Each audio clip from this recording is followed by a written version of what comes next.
Welcome. How we doing? My name is Rob. Can you hear me? Can you hear me? Let me know. I think I've got everything hooked up okay. I just want to be sure. Hello. Good day, everyone. Good day, Bluefin. Hello, guitar giveaway. Yep. Okay, awesome. Yes. How's everybody doing today? Welcome. Happy Tuesday. It is 2 o'clock Atlantic time here in Halifax. Well, I'm not in Halifax. I'm in Nova Scotia, though. How's everybody doing? Where are you all watching from today? We've got 38 people in here so far. That's awesome. Great start. Let me know where you're watching from. Let me know if you have any questions. Again, I do this every week. I go live here every Tuesday, and I take whatever questions you have, typically beginner oriented. So people who are looking to either get into YouTube or get better at YouTube. I can help you with what I know. I'm not an expert. I've been at this for, well, I guess I've been at this for almost 4.5 years, but a year seriously. And I've grown my channel to, what are we at now? Getting close to 59,000 subscribers. Things are going good. You're liking my videos, so I'm keeping making more. And yeah, I'm here to help you with what I've learned along the way. So kind of sharing my journey, and if I can help you at all, then great. That's what I'm here for. So, and I love these. These live streams are great. It's a chance for me to interact with you guys. As you may or may not know, if you've been in YouTube for a while, you know that it's a very singular profession or hobby, or however you're doing it. But it's a lonely thing sometimes for people. They don't like it because of that. You're just in your office or wherever you're filming by yourself typically, and you don't converse with many other people. But these live streams are awesome for that. There's a whole lot of reasons why live streams are good. So where was I going with that? Yeah, I've talked about that before. I do plan on making a video on why I think you should live stream and also how to live stream. And I'm starting to sound like an old record with that how to talk, because no, it's still not ready yet, but I'm working on it. So yeah, let me know if you have any questions. It works best if you put QQQ in front of the text of your question. That way I'll be able to maybe not miss it. Usually more questions come in than I'm able to answer within the time that I'm here. I'll be here at least 2 hours, usually a little bit longer, but depends on if you guys still have questions or if I'm running out of gas. So yeah, that's what's going on. Oh yeah, so I just got back in from filming outside with this little guy, my new toy. This is a new camera. It's the Insta360 X4. And I plan to kind of show you what I've done and show you how to edit with this. It's going to be kind of clunky because I've never really done it before. So if you want to learn along with me as to how to use this and how to edit videos from this, then stick around towards the, I guess the first hour is usually, answering questions and whatnot. But if you have any questions on this, feel free to let me know. And if at any point you are interested in something like this, I do have a link to this down below in my description. I bought the X4 version. This is not sponsored by Insta360 at all. They've just recently come out with the X5. I bought the X4, the older model, not that old, I think a year old, because it was a little cheaper. I saved some money, right? So I think this works out to around $500 or so US, and the new one is up near $700, I think. So it's quite the investment, but a lot of cool things you can do with them. I'm looking for, the main reason I got it was, not the main reason, one of the reasons, I wanted to show you how I do my walk and talk videos. And if I have this attached to my tripod, or like I'm actually filming with my phone, if I have this attached to this somehow, I can do that. I've tried that. Didn't work out very well the first time. Actually, the whole contraption I had got a little heavy, so I got out of breath and whatnot. So anyways, we'll try that again. But today I just went outside and I filmed a video that I'm hoping to put out tomorrow with this. But we're going to do it a little bit different way. Instead of actually doing too much editing with it, you can export it as a 360-degree file so that when I'm walking with this, so I walk and talk to it like this. I hold it right here, like just below my eye level. So it's as if you are the camera. Okay. So I guess where I held it, you'd be a little shorter than me. I'm 6'3". So this would be somebody who's, I don't know, 5'10", roughly. And then what you'd be able to do is it'll start off with you looking at me the way I normally do the walk and talks, but you'll be able to click and drag around the screen in YouTube and change the direction. So instead of looking at me, you can look to see what's over there, like on the other, like behind you, behind me, in front of me. You can look up, you can look down, like so. And if you're looking at this on a computer, on a mobile phone, then I think all you do, I have not done this, but I think all you do is you just kind of move your phone around, and then you can change what you're seeing, and the what's the word I'm looking for? Not perception, the perspective, right? But if you do it on a computer, you just click and drag around the. So, anyways, we'll see how that goes. So there's two ways you can do this. You can create a video like that that's interactive for the viewer, or you can just use this to. I mean, you can just stick this up and start recording, and then later you can decide: do I want this video to be looking this way, or looking that way, or looking backwards? And you can edit it into a regular video. And change the perspective. And you can even animate those changes. What are you doing up there? What are you doing up there? Huh? You're not supposed to be up there. All right. Okay, cats do what they want to do, right? So anyways, let me get into the chat, see if you have any questions about that. Oh, I just see one right off the bat. You should try streaming live in 360 with it sometime. I looked that up really quickly, like 30 minutes ago, and I can't do that through Ecamm Live, but I guess you can do that through YouTube if you just stream through YouTube. So I'm going to have to do a little research on that. If I stream that way, or I think there's a way to do it through OBS. It did mention that there's a plugin available for OBS that'll allow you to do that, in which case I could set up scenes. But I may not be able to display your questions like I normally do if I did that. But it's certainly worthwhile doing. Yeah, she's stealing the show. I just saw your comment, Sophia.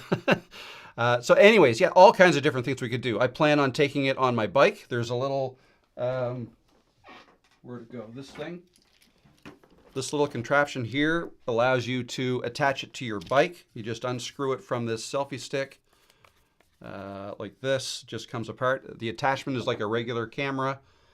And then put it on this. Going the right way, yep. Like this, and then it clips to your bike handlebars, okay? And it doesn't matter how you have it this way, whatever, it doesn't matter. Or I suppose I could have put the selfie stick on the handlebars and angled it away a little bit. I'm gonna try to figure out how to hook it up to my kayak and go out to an island and film that. All kinds of possibilities. We're gonna have some fun with that this summer. Anyways, so who's here? Who's here? Do you have any questions for me on any of that or anything else? Let me know. I'll just, I'm going to go through the chat now looking for some questions. Let's see. Oh, somebody was asking about haters. This lane exits. My only issue is haters. I do not want to post my first video and be inundated with hate comments. I completely understand that.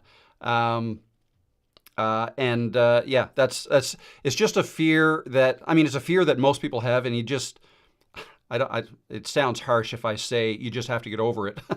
I don't mean it that way. But once you realize that the people who are hating on you are just doing it because of insecurities they have, and they probably don't even know you anyways, it's just their way to lash out, delete it and move on. They're probably never going to come back. So just...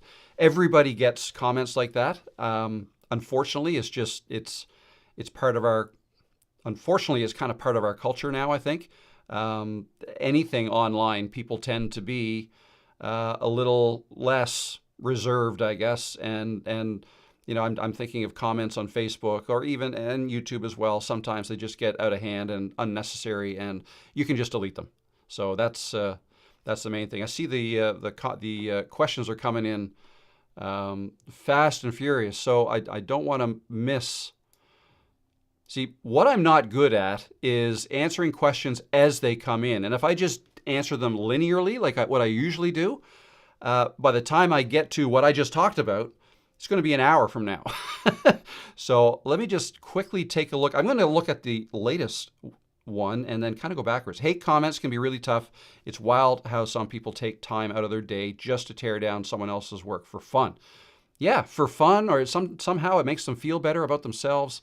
I don't get it. I don't get it. The world would be a happier place if people didn't do that. But all we can do is all we can do, and that's just ignore them. Don't fight back. I wouldn't suggest be negative back to them. Sometimes, if it's not that hateful a comment, I'll leave it and I'll just I'll say something nice. I might say, "Sorry you feel that way. Hope you have a great day." I mean, some people might take that as, "Oh man, he's trying to stir me up." Like, no, that's not what I mean. You know what I mean, though? There's nice ways to handle stuff like that. If you're tempted to kind of fire back at somebody like that, I would not do that and just delete it, because you might end up starting something. Other people might jump in and pile on, so to speak. So that's what I would suggest.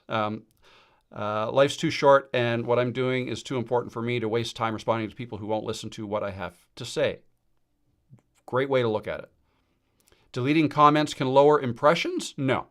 No. I mean,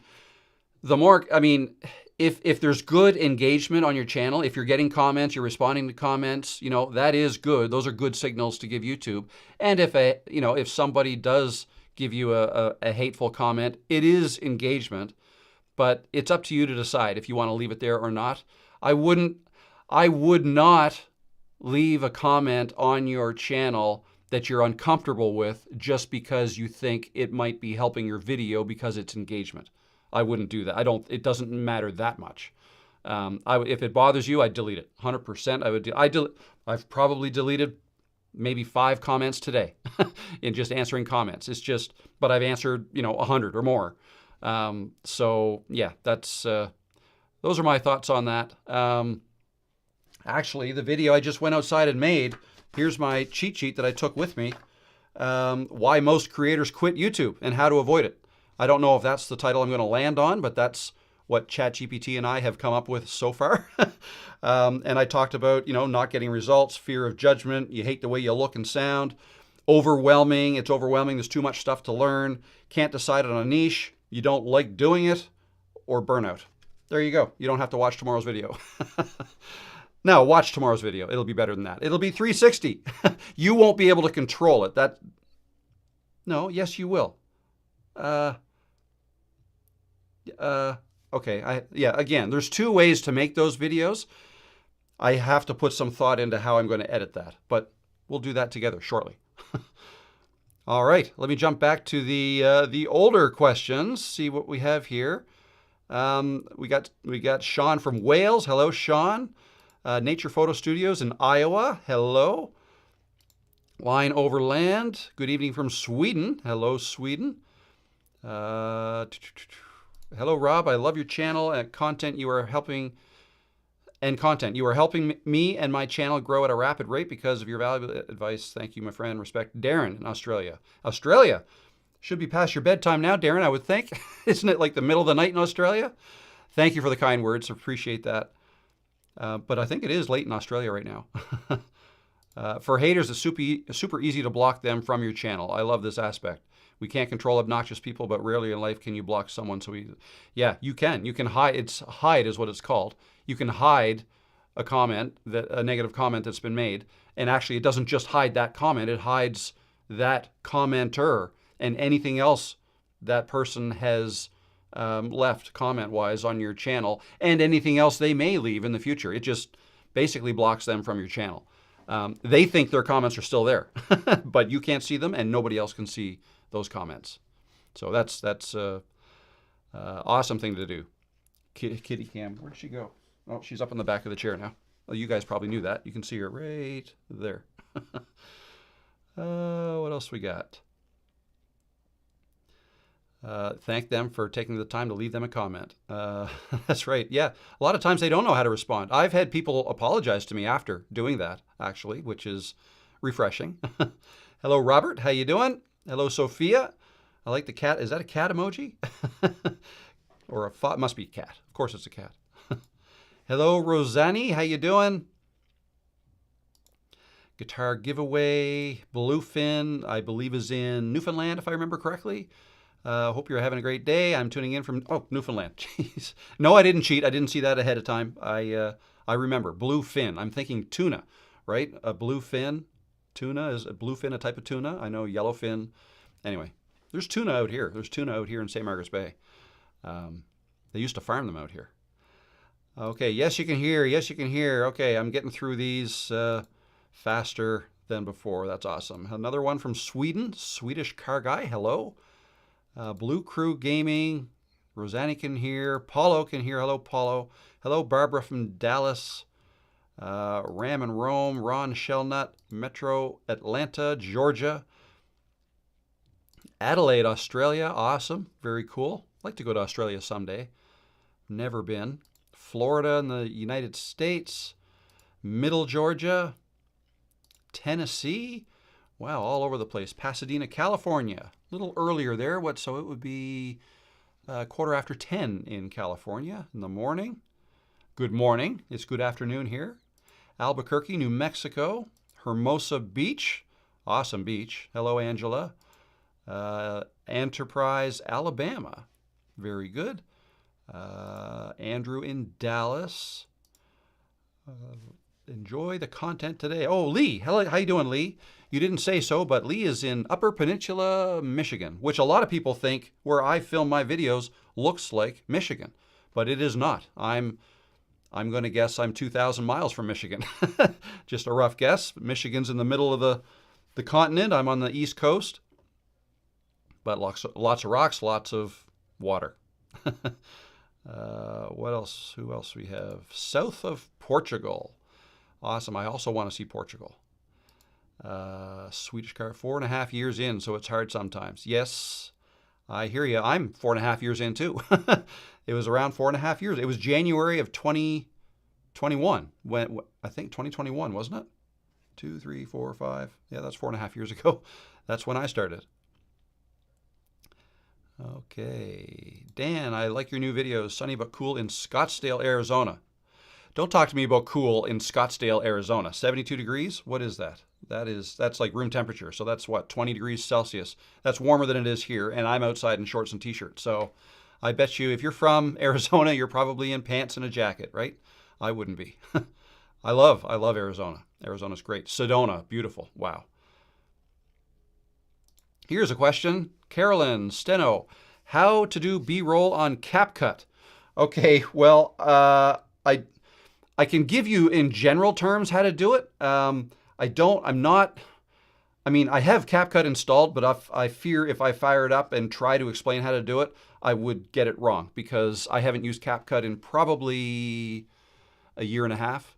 But it's similar in all video editing programs. So I can kind of quickly show you in Camtasia, if that helps you. Camtasia is the program that I use. And if I share my screen, where is it? This one here? Yes. Okay, so there's my, turn that off. Here is my Camtasia, and I can rearrange the screen. So this, I believe, looks somewhat like CapCut. Things might be rearranged a little bit, but basically the timeline is at the bottom. And what you would do is you would bring in a video. If I just go to my projects here and let me go grab a video. Let's just drag this one in here. Here's a video I'm going to drag in. This is a completed video. This is not the editing project file, but this is the MP4 completed video that I rendered and that I uploaded to YouTube. I think it was my last one. So yesterday. This video was yesterday. Okay, so there's the video. There it is on the timeline. I could put it down on the lowest track if I want, and I can change the size of these tracks. If you want to put B-roll in, so for example, let's go, I'm going to try to bring up another website here. Let's go to pexels.com. here it is. Pexels.com is a place you can go to download free, royalty-free video clips. So free stock photos, you can go videos. So let's say, okay, I'm going to stagger these a little bit so I can easily click back and forth. Let's just do it like that. So I've got two windows here. There's my video editing program, Camtasia, and then there is this, Pexels. Okay, so what you do, so let's say I'm editing the video. Let's just play this a little bit. Small or new creators, I think, should stay away from YouTube promotions. Okay, right there. Let's just stay there. At that point, I want to insert B-roll. So what do? Let's go find B-roll. So think about what you want to enter there. Like, you can shoot your own B-roll. Like, you can grab your camera and record something, a video, right? Or you can download stock video from a site like this, and this one's free. So let's just type in YouTube creator. That's what I was talking about, and let's see what might be available. We'll search for that. Here's a video here. You can hover over them. There's some green screen ones. There's one there. Oh, sponsored videos, so you'd pay for those ones. Let's just go with this one. Let's click on download to download that. It downloaded. Okay, so now let's go back here. I'm going to look in my downloads folder, if I can find it. Yep, downloads. You can't see this, but I see it here. Basically, you now want to import that video into your CapCut or Camtasia, whatever. And in Camtasia, you can just click and drag from your file manager or your Finder window into Camtasia. I think you can do that with CapCut too. So I'm just going to click that from my other monitor and drag this video file down here. Notice it's an MP4 file, and I'm going to put it right there. So there it is. So the bottom line is B-roll, you put that on top of A-roll. A-roll is your main video. B-roll is supporting videos that you overlay on top of your main one. Okay. So now what we have, if I just back this up a bit, I'm going to zoom in so we can see what's going on, because I may not want to use all of that B-roll. Okay, so let's just play this. I think should stay away from YouTube promotions, and there's a couple of cases where they're a good idea. Okay, I'm going to back up a bit because I mentioned the word YouTube creator back here. Small or new creators. Okay, maybe that part is where I want to show it. Generally, no, it's not. Small or new creators, I think, should stay away from YouTube promotions. Okay, right there. Let's just end it right there. So I'll click and drag it there, and now we've got this. No, it's not. Small or new creators, I think, should stay away from YouTube promotions. And there's a couple. That's it. That's how you put in B-roll. Now, you don't have to fill up the whole screen. Sometimes you may want a video to put a video on top of your video, not cover the whole thing, but just show it within your video, if that makes sense. So you still have to put it on top like I did here. But now, if I just want to show this in a portion of my screen, I can resize it by dragging these handles. Make the video smaller, like maybe I'm going to put it here, say. Now it's just like this. It's not. Small or new creators, I think, should stay away from YouTube promotions. And okay, that's something else you can do. It just appears, disappears. Really quick, some other things you can do.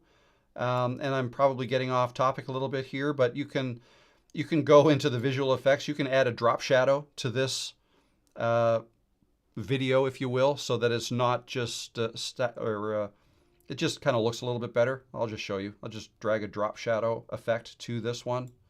And I don't even know if you can see that, but if I offset it, you can see it a little more. And with this drop shadow, you can, here, let's just zoom in. With this drop shadow, you can blur it. Yeah, it's really hard to see with where I have it. Change the opacity. You can make it darker. Okay. Let's just put it there and a little more blurry, something like that. And we'll zoom back out. So that's something you can do. You can animate it in and out if you want. If you add a behavior. Wait, what am I doing here? Click behaviors. And then go to the sliding behavior. I'll drop that on it. And then sliding in. So that what that does is this. Small or new creators, I think. Okay, it slid in like that. Now, you can change the in properties, during and out. During, there's a fading style on it. Let's turn that to none. And out would be how it leaves the screen. I'm going to have that sliding, and let's slide it down to the bottom. So now it looks like, and actually I'm going to move it over a little bit so it's off of the, let's just put it way over here. Like that. So now it'll look like this. Small or new creators, I think, should stay away from YouTube promotions. And there you go. So quick little demonstration of some of the things you can do with B-roll in Camtasia. And CapCut should be very similar. They may not have something called behaviors. It might be called transitions. You can transition a video in and out and make it move during if you want. Yeah, some of the things you can do. So I hope that helped, Carolyn. I know it wasn't CapCut, but they're all similar. Here we go. Another question from Sean. I'd like to hear feedback with your fresh eyes on how I could improve my channel. Okay, Sean, I'm not going to do that today. I don't do channel reviews in these lives. I hope you don't mind, but that is a service I offer. If you have any specific questions, that would be more helpful to everybody, I guess. If that's okay. I've not done a channel. It's something I've talked about. I may do it in the future, but the way I'd probably do it is have some sort of a form that you would fill out, and if I get a whole bunch, then I'd pick one or two, and then do it that way. It would be something you'd have to fill out ahead of time. So I hope that's okay. Question: I'm nervous about starting. That's not a question. Sorry, just teasing. I get it. I get it. Again, that's what I talked about in today's 3D video that I'm going to edit. A lot of people are super nervous about starting these up, YouTube channels. Some people are not comfortable on camera, and that takes time. Getting comfortable on camera takes a lot of time. It takes practice is what it takes. So the more time you can devote to practicing it, the faster you'll get better at it. Nervous could be many things. It could be nervous talking to the camera. Maybe you don't know what you want to talk about, and because you don't know what you want to talk about, you're a little nervous about it. I get that. It's just I can't stress enough that. So for me, when I started, I was nervous too. But when I finally did post my first video, I wished that I had posted it years earlier. Okay, and I hear that from a lot of people, and with live streams too, any of this stuff. I wish I had started sooner. It is a very common thing for creators to say, but it's everyone gets into it in their own time, right? You'll eventually come to realize that it doesn't matter what other people think of you, what you look like, what you sound like, and all that stuff. If that's a concern of yours, it is a concern of a lot of people. And the other thing is, imposter syndrome is real. Like what that is if you feel like you don't know enough about what you're talking about, you might feel inadequate, right? You might start talking about something, and then in the back of your mind, you're thinking, well, geez, there's probably somebody who's got a PhD in this stuff out there somewhere, and they're going to correct me. I'm going to not know everything. That's okay. I don't know everything about this whole YouTube thing, and I own up to it all the time. I think the worst thing you can do is to try to be an expert in something, because there's always going to be somebody out there who knows a little bit more than you do about that thing in the vast majority of cases, right? There's going to be somebody else. But there is room for everybody to talk and teach on YouTube, because if you think about it, I think I said this last week or the week before, if a child needs to learn grade 2 math, do you think they'd learn it best from a grade 2 teacher or for somebody who has a PhD in physics and teaches at Harvard or something, right? The person at Harvard could probably teach it. Now, it depends on how good of a teacher they are, because you can have knowledge and not know how to teach that knowledge. That's a thing too. But in most cases, somebody who's trained on teaching somebody in grade 2 how to do grade 2 math, that's the person that this grade 2 student should be listening to. They're going to learn more from them. Okay, so somebody once said I think like a year ago in one of my live streams, the definition of a teacher is somebody who is like 1 or 2 chapters ahead of the students. Okay, and there's a lot of truth to that. Like that's, there are teachers teaching things that they don't know what's being taught a couple of grades ahead of them, right? Or maybe even at the end of the book, they might, if it's their first year, right, going through it for the first time, but they know how to teach, right? That is a thing. If you know how to teach, if you know how to explain your way through things or explain how to do something, that is a skill that is in demand on YouTube, because videos like that help people, that teach people things, those are the things people are searching for. Like, how do I edit an Insta360 video? I'm going to go to YouTube and search that, right? How to get better at editing it. What are the ways I can edit it? Right? So anyways, I understand you're being nervous, but just jump in. Just jump in. Close your eyes and jump.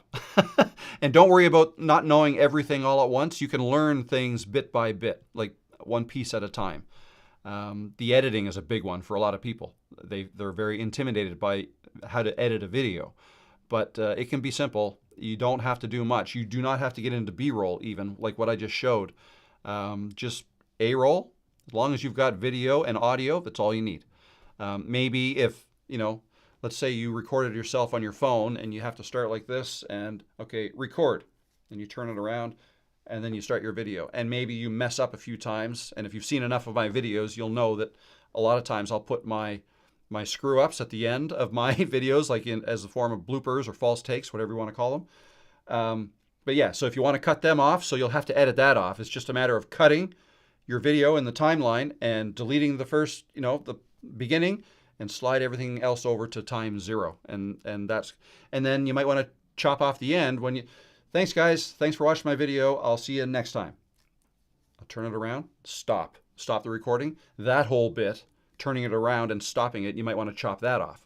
That's so editing the beginning and the end, that's the basics.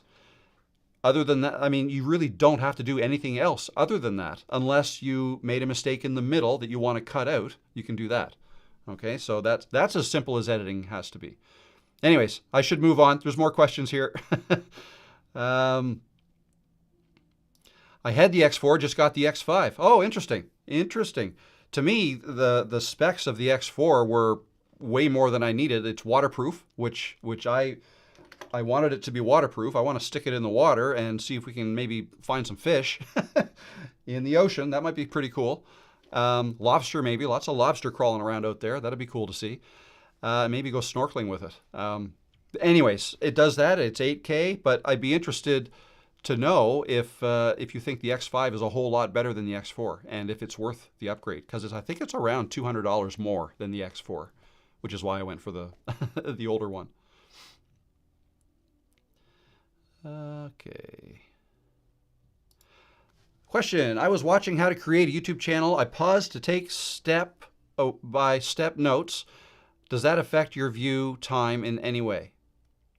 No, it doesn't actually. And I learned this from one of you here in the live stream a few streams ago, maybe a month ago or so, that I don't know if you guys are aware, but you can watch YouTube videos at different speeds. You can speed it up. You can watch it at 2 times the speed if you want.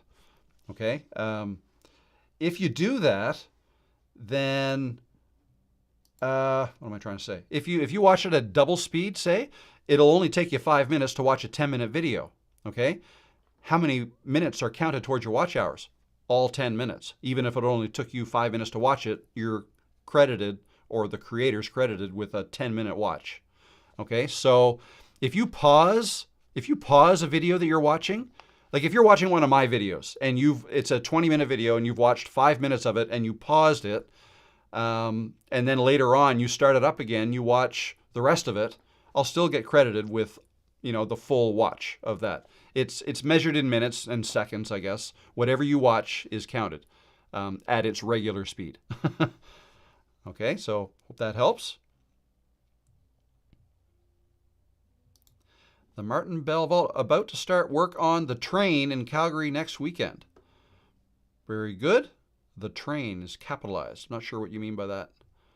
But cool. Calgary. I spent some time in Calgary in the past. Hey, Rob, great to see you and my friend. Keep up the great work. Mr. Jessup Kid Learning Channel, Ottawa, Ontario. Welcome. No problem. Thank you. Oh, here's another question. How important is it to choose a category for a video? There's a default setting so you can set it in advance, and I would assume that all one's videos should be the same category in one's chosen niche. So the way, I don't put a whole lot of thought into the category. I've been asked this before. I don't think it means a whole lot to you as the creator. It might mean something to the people who are going to buy ads on YouTube, and what types of videos do they want their ads to show up on. They might choose categories that way. I think. I'm not 100% sure. I've never bought ads on YouTube, so I don't know. But it's not going to affect it it's not going to affect your search results, your browse results, and all that stuff, because nobody opens up YouTube and says, okay, no, I only want to search videos in the how-to category, and then they'll search whatever they want to search. People don't generally do that. That said, I mean, you do pick one. I put mine in as what's it called? How to. Right now, let me remind myself. But you're right. I have it set as a default, and all my videos are the same. I just forget what I have it set at. Custom. Oh, and I always forget where to go. It's in settings. Actually, no. I'm just going to go to. Oh, why don't I show you what I'm doing? I'll go to my content tab, and for the latest video, let's click on details so we can scroll down, and then we'll see what I have it set at. And it is here somewhere. Did I miss it? Oh, right there. How to and style. Okay, this is what he's talking about. How to and style. I mean, entertainment. It could be entertainment. It could be education. So I just figure, I talk about different things. How to and style kind of covers everything. People and blogs, it could be that, but I do a lot of how-to type stuff. So anyways, how to and style is what I do. But again, I don't think it matters that much. So you do you. Alrighty, where's my cursor gone? Here we go. Alrighty. Okay, I'm just going to scroll a little bit. Okay, X5 is much better in low light. Okay, if you don't need it in low light, the X4 is fine. Okay, good to know. So it must have a bigger sensor, from what little knowledge I have on digital video cameras. The bigger the sensor, the better things tend to be in low light, which I think is why phones typically aren't great cameras in low light. I don't film outside in the dark very much, really at all. If I do, it's because I left it too long to go outside to film a video, and it's taken me way too long, way too many false starts before I finally get going. That's happened a couple times. So my video ended up being a little darker than I wanted it to, and using my phone, it's not that great. So okay, so good to know. So for the X4 is probably the same. X5 would be better in low light. Good to know. Love the walk and talk style of recording. You should try streaming in live in 360 with it sometime. I am going to do that. I will. I mean, why not? I love streaming, and I just won't be able to use Ecamm to do it, but I'll figure something out. I haven't seen anyone do a video that is interactive like that yet on YouTube. It's pretty cool. I've watched one a couple of years ago. I think it was a pilot in a plane or a fighter jet or something like that, and he just had the camera set up in there, and you could basically fly along with him, and you can move what you're looking at. Look down at the ground, look up, look behind you. It's pretty cool. So it's probably a large file, I would think. So anyway, we'll find out. All right, let's see. It's Peanut's office, Rob. Yes, it is. But she lets me work in here. She's out now. She's not going to move probably until this stream is over.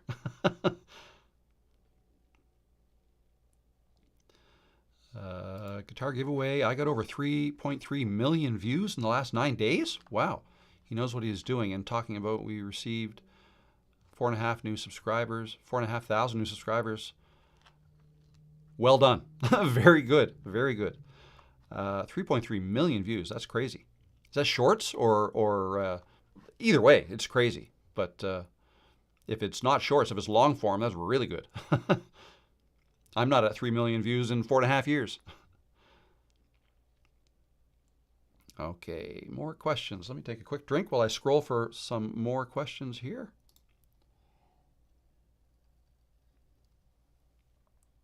Okay, funny story, Tech for Dad. These lens guards, there are lens guards on them, which you give a little twist and they pop off. Because you see that there? Little lens guard pops off. I was nervous.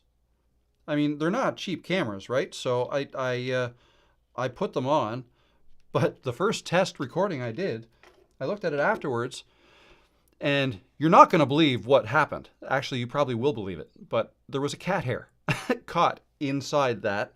I guess I shouldn't do it in Peanut's office. I shouldn't put those lens guards on in Peanut's office. So anyway, yeah, that shot was ruined. Okay, let's see. Looking for a question. Oh. Do you think the 360 is stable enough for not to result in a shaky video? Yeah, there's several different ways to stabilize the video. I think you can have it, I think it stabilizes automatically. There's different ways to do it. Again, I haven't really gotten into it yet. You can also set it to track yourself.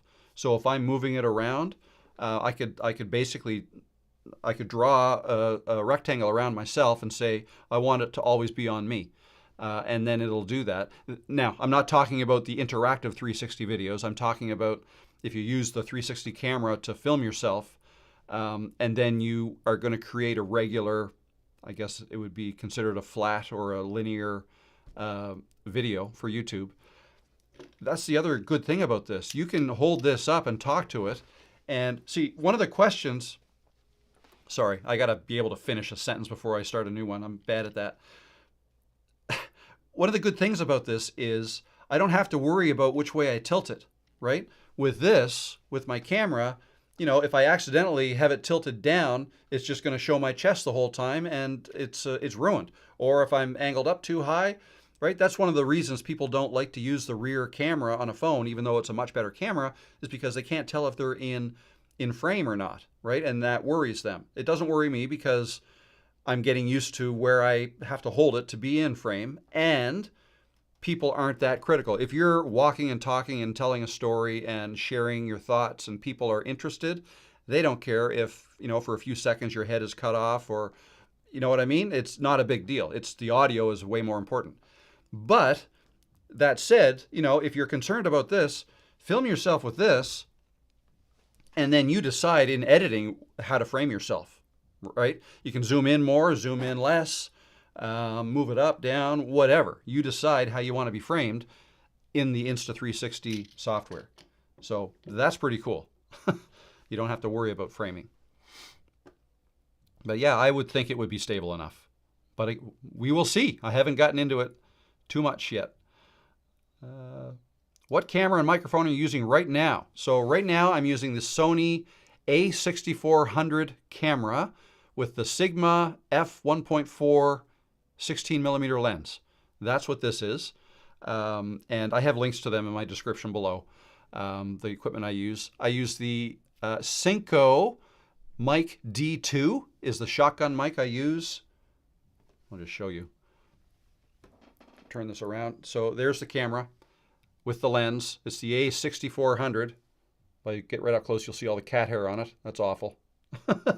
There's the microphone, shotgun mic, Synco mic D2. And that wire, see, it's an XLR connected mic. It's not a USB connected mic. So that XLR wire goes all the way up to the ceiling and then back down behind my computer and plugs into this. That's the Scarlett 2i2 by Focusrite. It's an audio interface. So that's coming from my microphone. And then in the back is a USB connector that plugs into my laptop there, or actually in the dock that's behind there. because I have all my ports are taken up. So that's what I use for the mic and the camera. Now, sometimes I have another camera over there, just that one back there. That is the Sony ZV-E10. I don't know if you can see that, but that's the ZV-E10. And what I'll do is I'll take the lens that I'm using here off of that camera, and I'll put it on that one if I'm going to film over there. So one lens, I'm using it on both cameras, and the cameras are very similar. The ZV-E10 is a newer version of the A6400. So there you go. That's what I use. But when I go outside, when I film outside, I just use my phone. Or today, I thought that was the camera. Today, I use the Insta360, but usually I use just my iPhone when I film outside, and a wireless mic by DJI, one of those DJI mic. Also, not the newest one, not the Mic 2, but just the mic. Mic 1, I guess. So there you go. That's how I do it.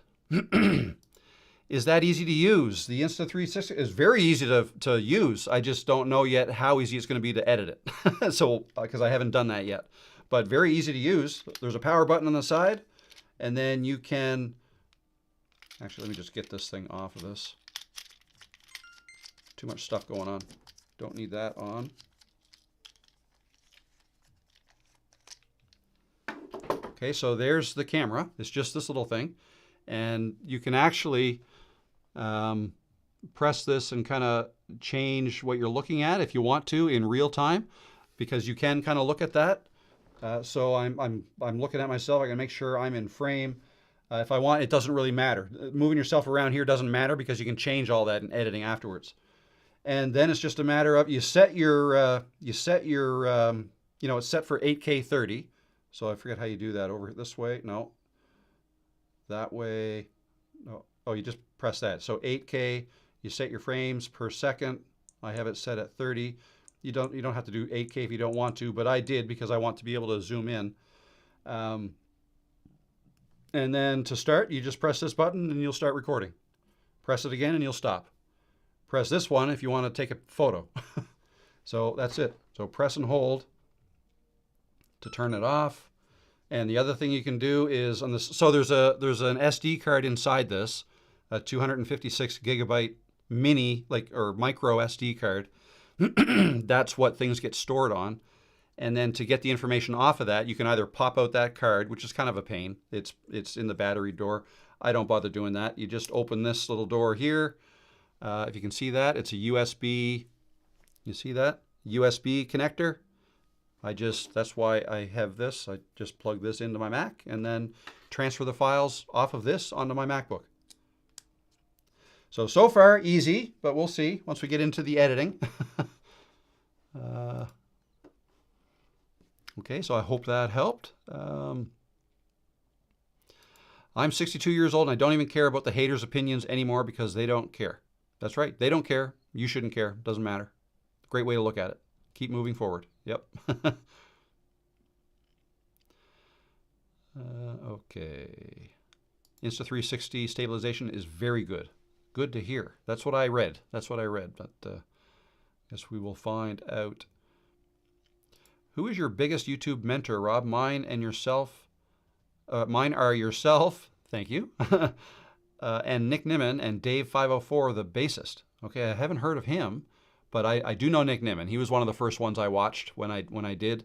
I just made a video about this actually last week, where I go through my 12 favorite,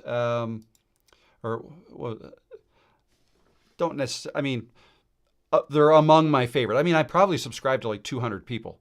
I don't even know, but yeah, I go through the ones that I like to watch often. Nick Nimmin is one that I used to watch a lot in the beginning. Think Media is another one. Brian G. Johnson, and then some newer ones within the last year, like Ty Myers, Alexa Saranoia, Old Mike from Old Me Living Better. That's a great channel. He's 81, I believe, and he just started his channel less than a year ago, and he's doing fantastic. So that's pretty cool. But yeah, check out that video. And if I can find it here. just show you which one. Yeah, right here. Watch these creators, YouTubers who helped me grow. 12 you should follow. Take a look at that, and that'll answer that question. It'll take you 18 minutes to watch through it though, but it's fun.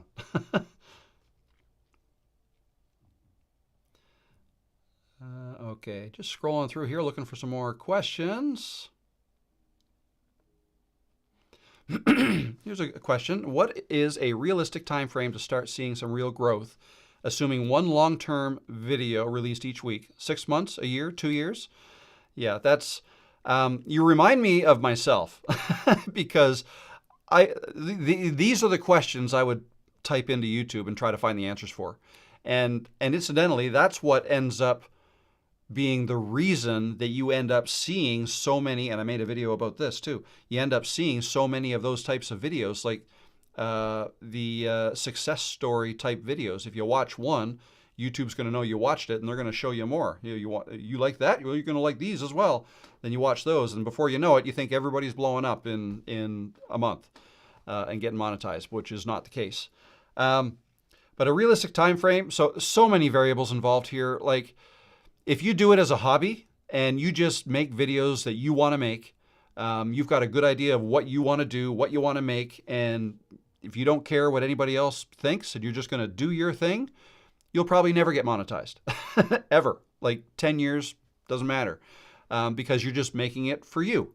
And that's okay. That's totally fine. That's the reason a lot of people, not everybody, but that's the reason for a lot of people to be doing YouTube at all.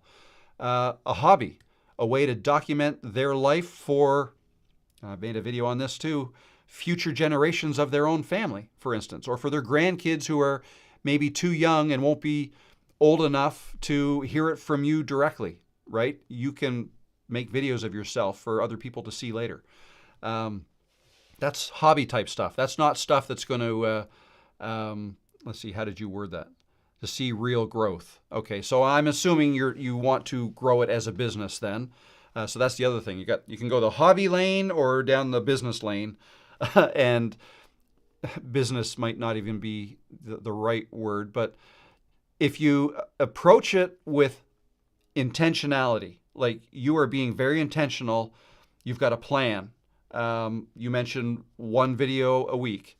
Well, again, just posting one video a week is not enough to do it. You have to look at how those videos are performing, right? Try to figure out who your audience is, what they want to see. Start asking your audience questions and get them to answer in the comments below. That generates engagement. YouTube likes that. You'll get more views, okay? The length of your videos, the quality of your videos. If you make... Not saying, like, I was gonna say, if you make crap, nothing against you. I don't know what you're making, but you know what I mean? If the videos that you're putting on your channel are not good and people just aren't interested in them, nobody's gonna watch them, your channel's not gonna grow. So you have to get good at making videos that people want to see. So that's a complete shift for a lot of people who are originally trying to think, what do I want to make videos on? What do I want to do? What am I good at? I mean, all good questions to ask in the beginning. Like, what are you good at? What are you passionate about is a better question to ask yourself, and figure out what you want to make videos on. But then then you have to design your ideal viewer. Who are you going to make these videos for? Is it somebody that needs help with something? Then, okay, what else might they need help with? And so instead of just picking a niche, a better way to look at it is pick an audience and then make videos for that audience. And if your audience likes that video, then, oh, I think they're going to like this other video. And then you try new things, right? Try, like, some of these questions you're going to be asking yourself. Like, if they're not helping you with what else to make, you might come up with something yourself, you make it, but then you're going to want to measure the results. Did it land with your audience? Do people watch it? If they did, and actually even if it's doing better than your other videos, okay, maybe maybe I should make more videos on this, right? I'm going to listen to my audience now and pivot a little bit and make more like that. Or the flip side, if you try something new, you make a video and nobody watches it, maybe try it 1 or 2 more times. But still, if it's not getting any traction at all, you might want to think about not doing it videos like that and do it another way. And when I say another way, you can either change topics or you can change video style, like how you make the videos. You can try a walk and talk, or just sit in your office and talk to a camera, or tutorial style, whatever. I think it's important to switch it up and to give your audience variety. That's just a personal feeling, though. I think that helps. Although I have done, Lord, 1, 2, 3, 4, 5, 6. I think I've done 7 in a row outside. But a lot of people are telling me, I like your outside videos, like keep doing those. So I've done 7 in a row, but I should probably do one in my office here soon, because I'm sure there's people that prefer those, right? So listen to your audience. I know I'm dancing around your question because there's really no right way to answer that. I could say, all I can really tell you is what I did. I was doing 3 a week, but there are people that do 1 video a week, 1 long form video a week, and they can get they can get monetized or start seeing some real growth, like you put it. That's a better way to put it. In months, right? If you are intentional and consistent, like don't give up and stop for months and then start up again, and then do 2 or 3 and stop for months, and then, you know what I mean? YouTube doesn't like that. Or put a better way, your audience won't like that. They'll forget you and they'll move on. It's not YouTube making these decisions.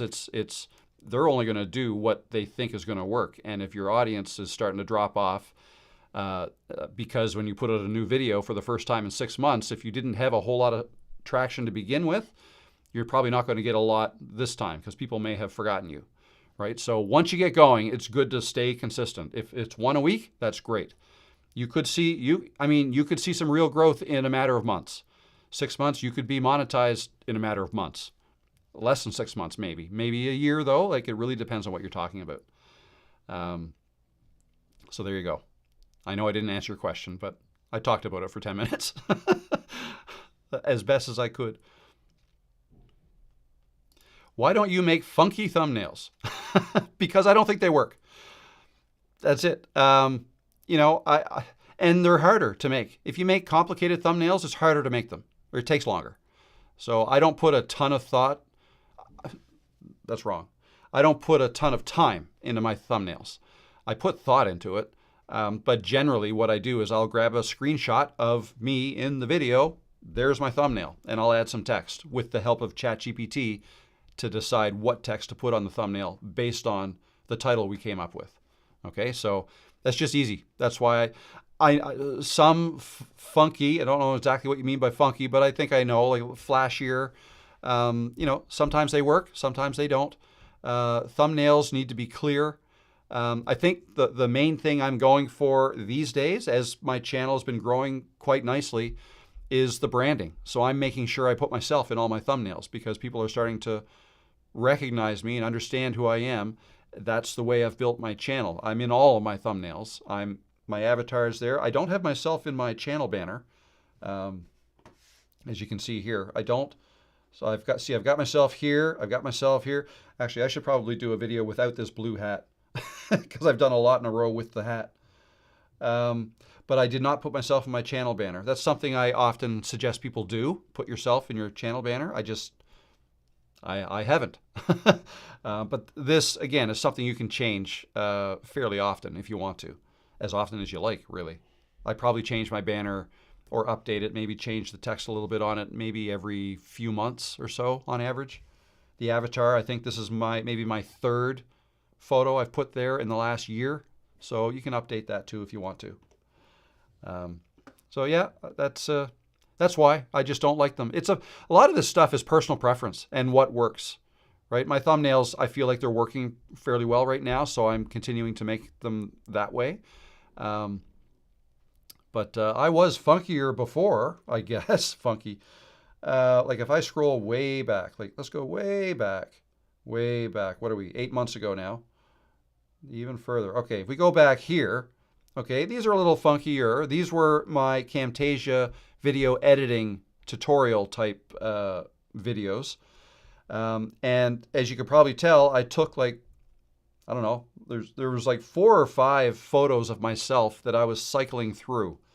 Like this in the orange shirt. Here's it is again. Here it is again. There's me in the green shirt here, here, here. And I also put the white line, the outline around myself. I made these all with Canva as well, just as I make my current ones. And I removed the background from myself. Can you even see my cursor when I'm doing this? There we go. Yeah, remove the background for myself, and then in a lot of cases, put the software, an image of the software behind myself. Anyways, but I changed the way I did it, and you can do that right here. Actually, that was the video that did very well for me, and because it did so well, I decided, you know what? Let's start making the thumbnails like this now. It's just me with some text. So then I did that for a while, and pretty much been doing it the whole time. Then I started getting outside, right? It's kind of fun to go back through a channel and see almost like the eras that, like Taylor Swift, right? The eras, see the different eras that a channel has gone through, right? I did a bunch of podcast interviews there for a while. It's now winter. You see the snow. Anyway, there you go. That's why I don't make funky thumbnails. What was it? Friday, Saturday, Sunday, Monday, Tuesday, Wednesday, Thursday, Friday, Saturday, Sunday, Monday, Tuesday. 12 days, no energy drinks for me. Woohoo! Patting myself on the back. Past the headache stage now. I'm not taking any caffeine in. Nothing against caffeine. It's just that I wanted to get off the energy drinks, and I don't like coffee. So, just flavored water now. Hello, Rob. I came across your videos and I joined the channel as a member just to see what you do to be able to grow my channel. I got 15,000 on my YouTube channel, but I got demonetized. That's unfortunate. What? Demonetized? Do you know why? Maybe the watch hour. Maybe. Well, what could happen is if you get monetized, which means you got the 1,000 subscribers, 4,000 watch hours. You have to maintain the 4,000 watch hours, right? And that's within the last year. So if you then stop making videos, eventually that'll catch up with you, and your watch hours in the last year will go below 4,000. You'll get demonetized. So that's one thing that could happen. Something else is, demonetized. Well, I guess you could be demonetized if you do something against YouTube's terms. Like if you get involved in sub for sub scams or buying subscribers and stuff like that. Actually, a video I just made, the last one, yesterday's, was talking about YouTube promotion, where you can pay YouTube for more views, more impressions, more views. It's more views. And I got to come clean in case you guys haven't seen this. So if you've watched yesterday's video, I talk about YouTube promotions, which is this thing in here. If you go to your YouTube studio and you go under the content tab way over here, promotions, you can click on that. And in here, you can choose a video to basically promote and buy views. You can say, okay, I want to spend $100 to push this video out more. And if you can change the video. I can change it from that to, that's the one that's going on right now. But I can change the video if I want to. I'm not going to go any further past this. But the thing you have to realize is by doing that, any watch hours you get from promoted videos, they do not count towards the 4,000 you need to get monetized. Okay? So promoted, if you pay for views, watch time, they don't count. Now, what I also said in my video is that any subscribers you get from these promoted videos also don't count. I was wrong. Okay? And I'm going to blame ChatGPT on this and let this be a little bit of a lesson to me and to you if you're leaning on AI at all, because it did tell me that, in the beginning it told me, it said, yeah, no, you can't count those subscribers either. YouTube won't count them.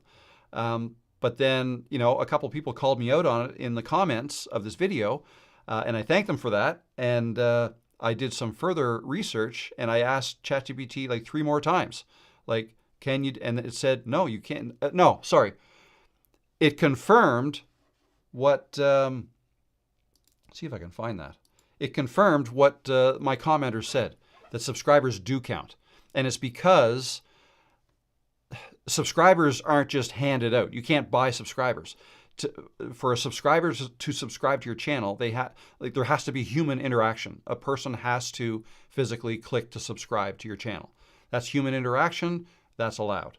Okay, but the ads, that one it's less.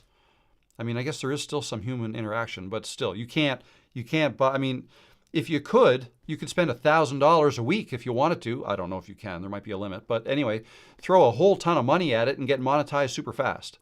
That won't fly. That shouldn't be allowed, and it's not. Okay, so yeah, I don't know if you used football training, if you used YouTube promotions or not, but that would be a reason not to. Okay, YouTube promotions are great. They're not good for growing a channel. They're not good if you're trying to get monetized, you want to grow your channel. Not good. They're only good for if you want to promote a product. Like if you have something to sell, and it's like Facebook ads, right? If you have a digital download that you can sell, or a course that you've made that you're selling, or whatever it is, and you might want to run an ad campaign on that to get that in front of more people. That's totally fine then, especially if you spend $100 on an ad for a video like that that's going to drive people to buying a course from you.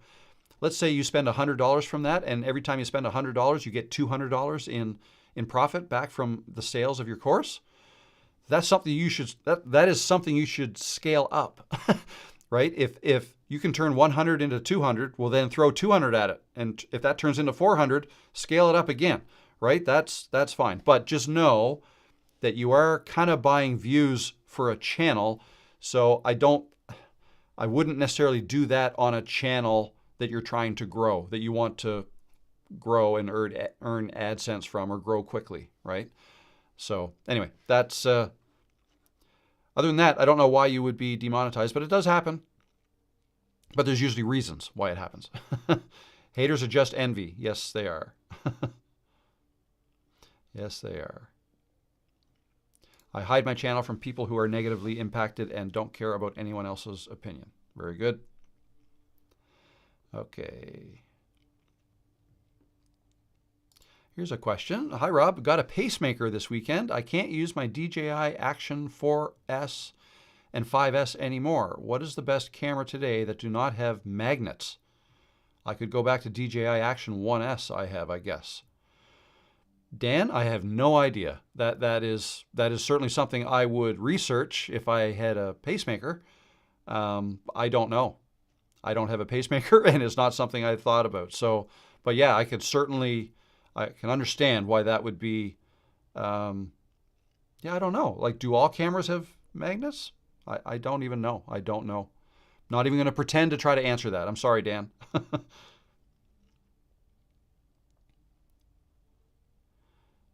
Okay. How are we doing for time? We're over an hour.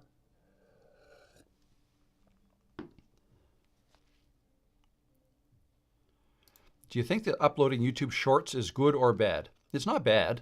It's different. I focus on long form. I don't focus on shorts.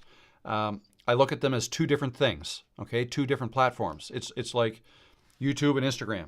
YouTube long form, YouTube Shorts, different. Different audiences, right? Some people like watching shorts. Other people like watching long form.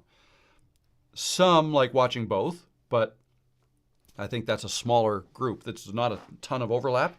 And that's why what I found is when I have done shorts, I haven't done them for 6 months or so, but when I have done them, I didn't notice that I got very much in the way of subscribers from my shorts.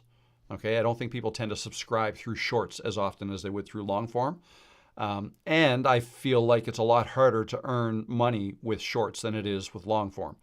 It's easier to get a lot of views with shorts, but the views, I actually did the calculation for somebody. I had a chat with somebody the other day.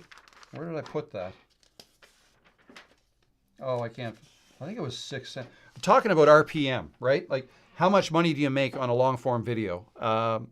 And RPM is the way that's measured. So I get usually around $8 per RPM. So I'm paid $8 per 1,000 views. Okay, roughly. Every video is different. Every video is different every day. Like it's something, it all depends on whatever the advertisers spent on the ads being shown on your video that day. And it's changing all the time. Like YouTube has computers that work all this stuff out. So, one month it might be $7.82. The next month it might be $8.50. I've been as low as $4 and something and as high as $12 and something. So it's all over the place. But anyways, we're talking dollars, like mid to high single digits of dollars per 1,000. Okay. For shorts, excuse me, voice. For shorts, I did a calculation. I have one that's doing not bad actually, and I posted it over a year ago, and it works out to 6 cents per 1,000 is what I earn from that. So you can see you need a whole lot more views from shorts than from long form videos. But they don't even measure, like you don't get paid the same way. Like for long form videos, you get a percentage of the ad revenue YouTube collects from the advertisers, from the videos that are being played, from the ads that are being played on your videos. You get 55% of that ad revenue, okay? Long form. For short form, it's a different thing altogether. It's, and I apologize, I forget exactly how, but basically the money all goes into a big pool and then it gets divided up. And I think the way it is if there were 100 million shorts views this month and your video got 1,000 of them, then, if they collected, $1 million, you'd get the ratio of the $1 million. You know what I mean? It's something like that. However many views you were responsible for of shorts compared to the whole pool of shorts across the whole channel. I believe that's how that works.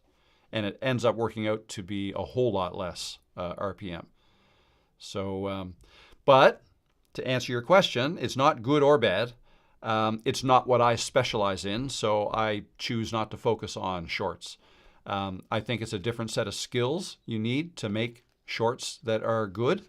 I feel like entertainment type shorts work the best, but I'm sure there's other types that work well too. I don't feel like my content is that suitable for shorts. Maybe if I, deliver a very interesting point in 15 seconds or so, I can snip that out and turn it into a short. But, for me personally, when I'm scrolling through shorts or Instagram reels, it's more for entertainment. Like I like people getting scared and I don't know, like cat videos or whatever, right? It's entertainment stuff is more what I'm looking for. So just a different set of skills, a different content, different audience. Tell us about how live stream impacted your channel. I feel like live streaming is hugely responsible for the success of my channel. It's a big part of it. When I put my plan together a year, like 14 or so months ago, basically the beginning of 2024, the plan was to be able to post 3 videos a week and do 1 live stream a week. And if I did not do the live stream, I don't think I would have grown the way I did. If I had only done 1 video a week, but also did a live stream, maybe I could have grown the same. I might be in the same place today. I'm not sure. But I think live streams were a huge part of it. And that's because of the engagement aspect of this. Like people subscribing, people liking, people commenting, right, is huge. Like YouTube loves that. Or better put, the audience loves that. Therefore, YouTube pushes your video out more, the more engagement you get. So I used my live streams to basically advertise what videos I'm working on. And if people are interested in any of that, they may subscribe to watch my videos that week. And I also review the videos I came out with the week prior. Okay, so live streams were a good way to promote myself. right? But not only that, before I even started with the live streams, like I would pick a day. Yeah, this is kind of what I suggest people do now if they want to get into it. Pick a day in the future, say 4 or 5 videos from now. So if you're making one video a week, then maybe pick a day that's 4 to 5 weeks away, and pick a day that you're going to go live for the first time.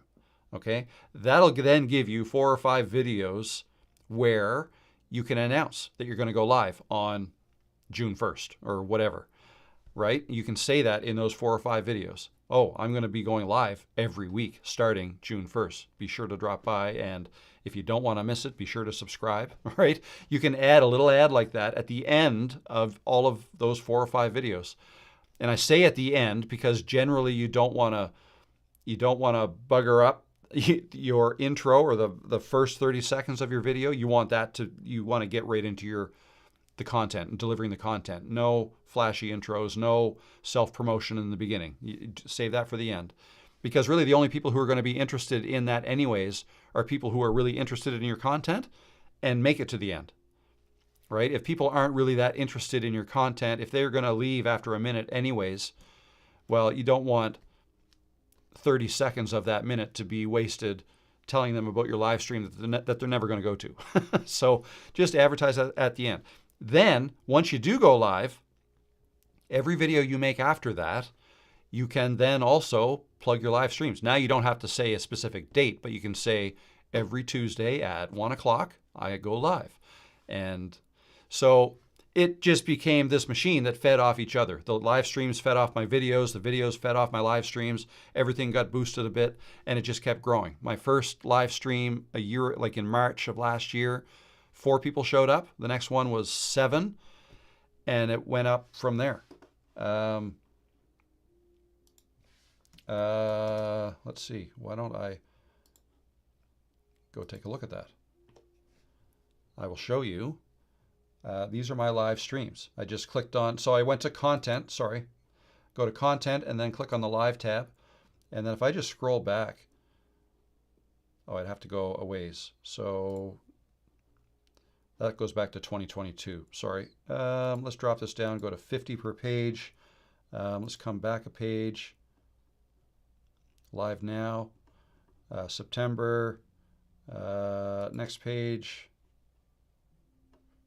February. Okay, so I did a couple here in February, November, February, March 19th.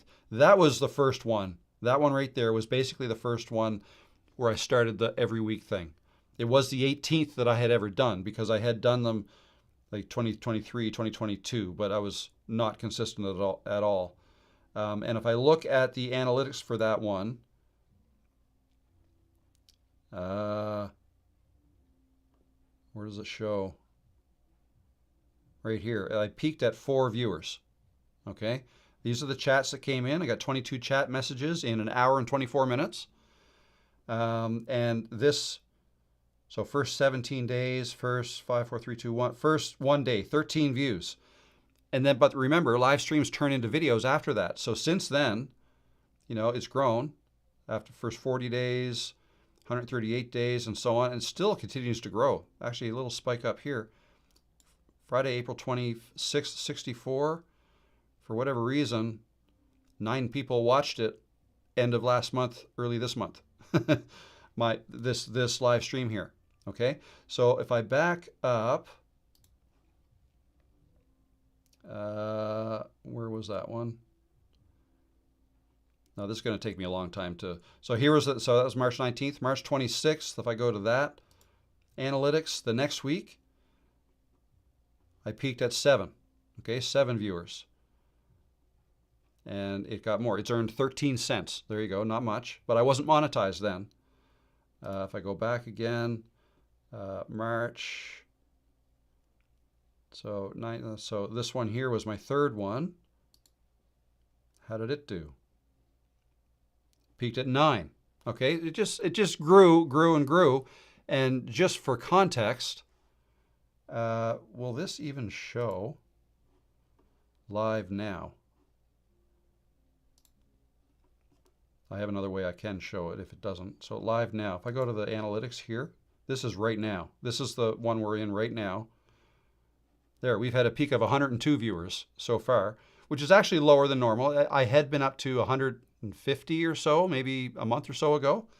So maybe my content's getting a little stale. I need to start figuring out what else to talk about, something new.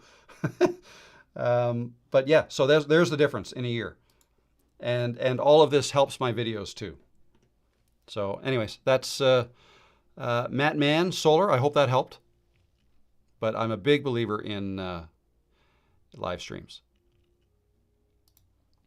The Drakes, hello, how you doing? Just learned about video watermark and added the subscribe watermark to every video, and we already picked up a few more subs. Very good. Can you discuss more about customization and why it's important?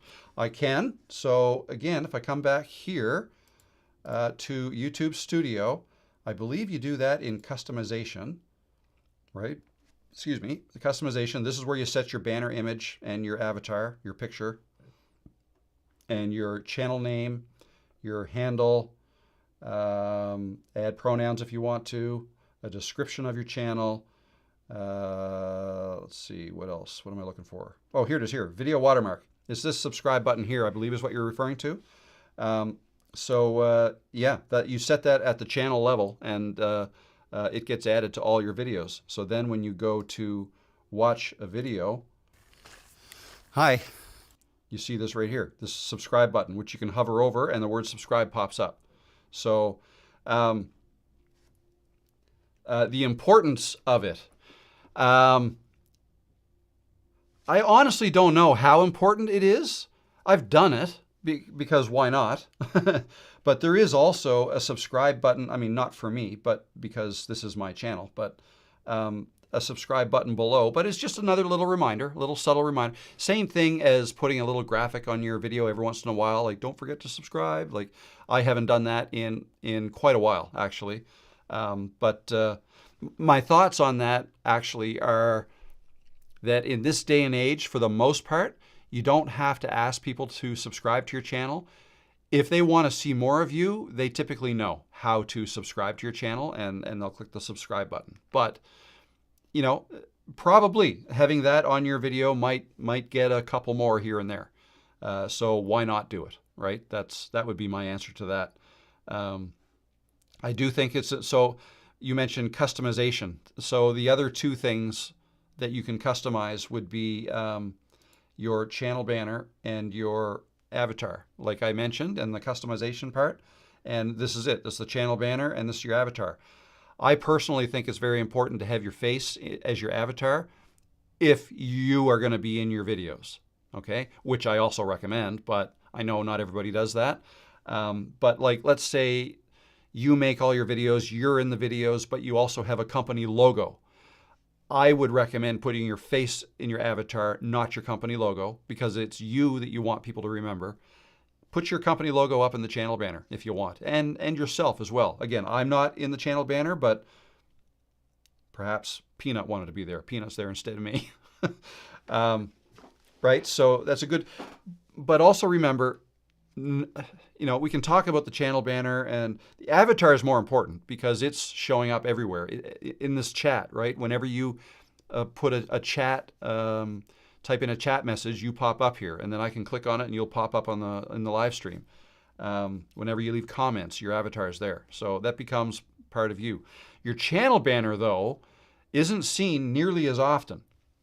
The channel banner is only going to be seen if somebody goes to your YouTube channel's homepage. And nobody's going to go to your YouTube channel's homepage to start with. Like, that's not how people find you. People will watch one of your videos. That's how people find you. So if they watch a video, they still haven't seen your channel banner. If they then decide, they want to see what else you've made, what other videos you have to offer, then they'll click on your channel name to go to your channel page. That's when they'll see your banner. Your channel banner. So it's not as important, but you know, it's there. You might as well do it. You might as well create one. And just a little small message. I just have like I say, I just have an image of the background back here. You see my thumb? No, right there. An image of that with Peanut on it when her hair was much shorter. She needs a haircut soon. And I have some text there, and I created that in Canva. All right, actually, and I'll show you. If you go to Canva, here it is right here. I have a file called YouTube banner, and that's it. So you can see it's much larger than what you can see here. Okay, that's only showing a little bit of it, but that's because your YouTube banner, actually I can show you right in here. If we go back up here, YouTube banner, for best results on all devices, use an image that's at least 2048 by 1152. That's what, actually I've got 2560 by 1440. Maybe they've changed the size since I've done it. So anyway, I could look at doing that again. But what I'm trying to say is your channel banner is going to look different on different devices. All right. This is what it looks like on my laptop, on a computer with a 1080p or even a 4K monitor. That's what it looks like. On a TV, it's going to look different. It's going to show a little bit more, maybe more of the sides, more of the top and bottom. On a mobile phone, it's going to show it a little bit different again. So every device has different dimensions that they're going to show. So it's important that the information you want there all the time has to be kind of in the middle. Okay, like the text. I don't have text way up at the top and the bottom like here. I don't have any text way up here or way down here or way over on the edges. Just right here in the middle where I know it's going to show up there. All right, so that's a little bit about channel banner and customization. Oh, chicken curry pasta. That sounds good. I could do with some of that. Starting to get hungry. What is it? It's only 3:30. Let's see. Looking for more comments or questions, sorry. Oh, you know what? I missed that, or did that just come in? Just got I'm horrible for this, for a super chat. Thank you. Chronicles, thank you very much for your super chat. I really appreciate that. Yeah, this is some, I'm horrible at acknowledging these when they came in. I hope you weren't waiting too long for this. But you say, just launched my YouTube yesterday. Sorry, just get rid of this message here. 0 subs, 0 engagement on first video. How long will it take for the algorithm to push it to viewers? It just came in, Brooke says. All right, thank you, Brooke. How long will it take for the algorithm to push it to viewers? I only have one I know that posting more videos, YouTube will push my channel. Yeah, it's hard to say. I wouldn't waste too much time worrying about it. And I say waste. It's not, I mean, it's natural to look at this kind of stuff. But the thing is, YouTube needs more information, is the bottom line. They don't know who you're trying to reach yet. You're brand new. They don't know who you're trying to reach, who you are, and what your likes and dislikes are, and what your channel's about. All these things YouTube has to figure out. And the best way they can figure that out is if you keep uploading more videos, right? Upload more videos, upload a video. When you're just starting, I wouldn't even worry too much about the results of that first video. Just get to work on your next one. As soon as your video is uploaded, you're working on the next one, right? And just keep doing that. Like, again, my first month, I did 9 videos. And it took me from 3 subscribers, my 2 kids and my nephew. They subscribed to me December before I think I had... Yeah, I did have 2 videos up, but they were like Fiverr videos, like they don't even really belong on the channel, but it got me like 18 views, I think, and 3 subscribers. So, but then January I started making content and I made 9 videos that month, and it took me from 3 subscribers to 6, and to 6. And I did get 254 views, but that was 9 videos. Like it takes, and they were all about the same thing, or all slightly different. They were how-to videos on how to edit in Camtasia. Each was answering a different question. So I was trying to help people by answering questions, showing them how to do things that I thought people starting out with Camtasia might want to know how to do. Okay, so yeah, it takes time. How long will it take? Like it might not happen. If you never post another video, it might not happen. That this first video might not get any views. You just don't know.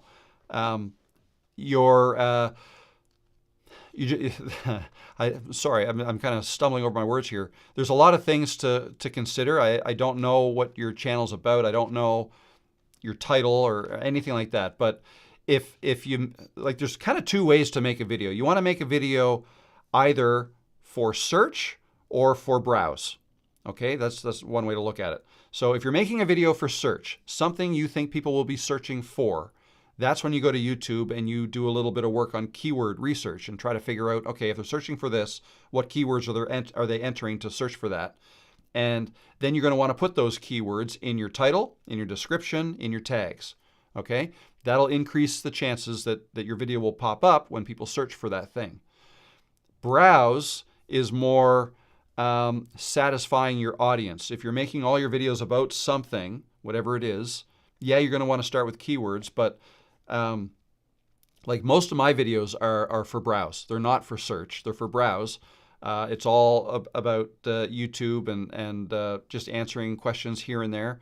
MM92, thank you for the super chat. I'll get to your question in just one second. What was I saying? See, I'm horrible for that, for jumping around like that. Where'd my train of thought go? Did it to myself. Help me out, guys. Where was I? What sensor size? No, I'm looking at the. What was I talking about when I stopped there? If only I could rewind my brain. I forget what I was even saying. Talking about. Okay, trying to okay. So browse. Yeah, so most of my videos are for browse, and people will browse and find them. And if my videos do well with my subscribers, then YouTube will push it out to more people. You're probably not there yet, so I'd focus on some keywords. Make some videos that target specific keywords in your niche, and that might help get your channel going. But yeah, make a video, but then kind of forget about it and work on your next one. And I would try to make as many as you can early on. I don't know what you're able to do, whether it's 1 a week or 5 a week or whatever, 1 every 2 weeks.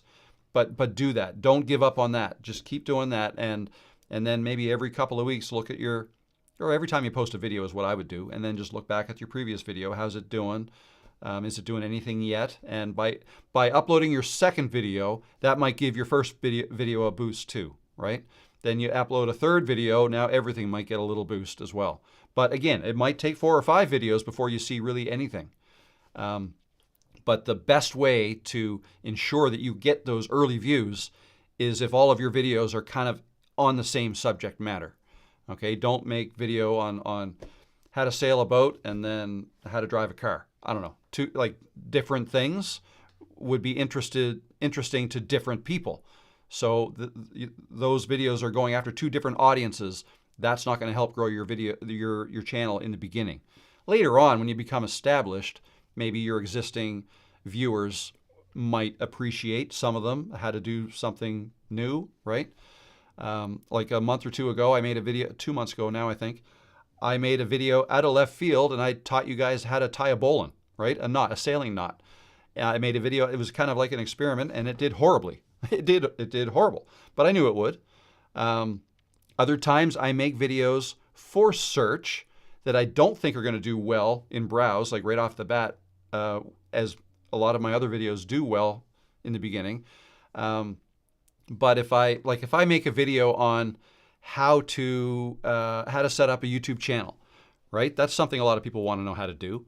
But I would say most of you don't need to know how to do that because you probably already have a channel set up. Most of you, maybe not all, but so when I made that video, I knew it was probably not going to do very well with my existing audience, and therefore wasn't going to get pushed out much early on. And that's in fact what happened. It did not get pushed out early on.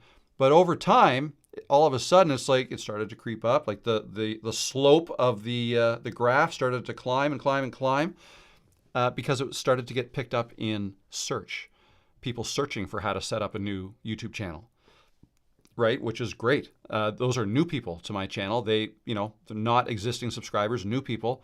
And that's a video I made in September, and it's usually one of my top 4 or 5 videos every day. Because that's what's called an evergreen video. Anyways, I'm talking in circles now, but I hope I helped you, Chronicles. Thanks again for the super chat. And now I'm going to recognize MM92. Thank you for your super chat. I appreciate that so much. And I will answer your question now. Your question is, I mistakenly did YouTube promote. It gave me tons of views and subscribers, but very low engagement. Now new videos go to bad subs. Does that ruin click-through rate? Should I uncheck publish to subs on new videos now? I don't know that I'd do that. It's going to depend on, see, I always have publish to subs checked. Now, there's a case that could be made that when I made that video on how to tie a bowline, which I know 99% of my subscribers would not be interested in, when I made that, perhaps I could have unchecked that checkbox and not have my subscribers notified of it. That's probably a better thing I could have done. But I did it as an experiment. It didn't matter to me that much. And it didn't take me that long to make the video. So I did it anyways. But for you, if you've already gotten a lot of subscribers, see, the problem is if you uncheck that box now, when are you ever going to be able to check it again? Right? It would take you a long time to build up your subscribers. I would leave the box checked myself. If anybody else has any other thoughts on that, let me know. But me personally, I would probably just leave that checked. But by getting all those views and subscribers from YouTube Promote, you probably did handicap your channel a little bit in that all those new subscribers that you got are probably not as interested as organically found subscribers would be in your new content that you're putting out. Okay, so but once you kind of get over that hump, you like if you were on a growth trajectory like this, and then you did YouTube Promote, which boom put you way up here, your slope might be a little lower now, like you're back down here, and it might take a little more time to get, but you should still grow, again.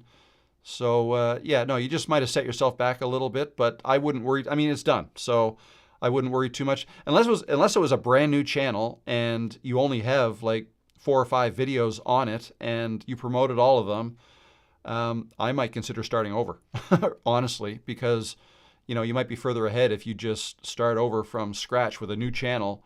That's something to consider too. But it doesn't mean your channel can't grow now that you have used YouTube Promote. It doesn't mean that at all. You still can. So I hope that helped. Okay, where was I? Okay, I'm going back looking for questions here. Okay, I'm thinking of starting a second Google account for starting a YouTube channel so it is separate from my personal account. Is that a good idea? To me, that just sounds complicated, unnecessarily complicated. I wouldn't do that. If you want to, oh wait, now, separate from my personal account.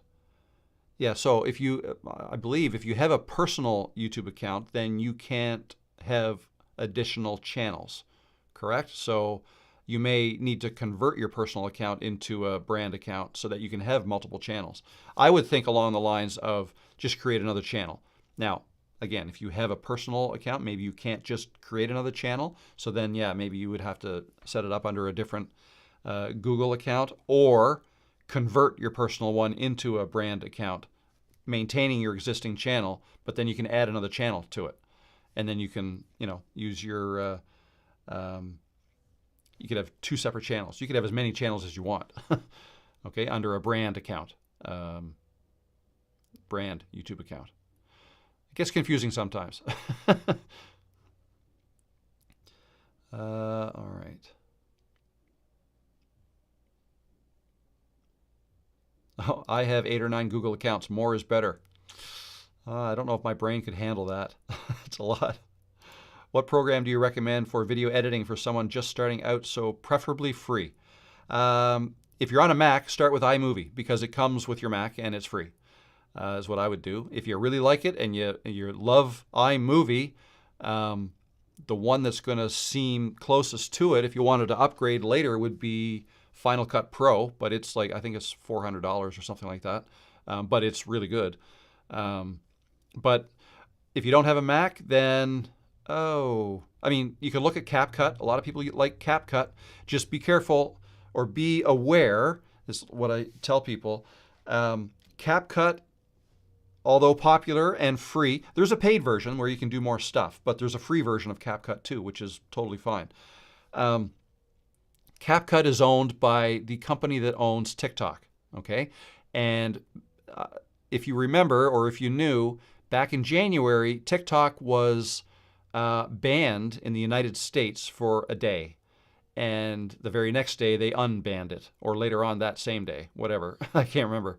But it's political. I don't know where that's going, if it's going to happen again. I think they gave them 90 days or something. And the U.S. want, or the current administration, I think they want TikTok to be sold from a Chinese company to a U.S. company. And that was part of it. So anyways, they banned it. And when TikTok was banned, so was CapCut. So CapCut is a program where you can edit your videos. You can do it. You can download the app and do it on your computer. But you can also do it in the cloud on CapCut servers and from your phone and whatnot.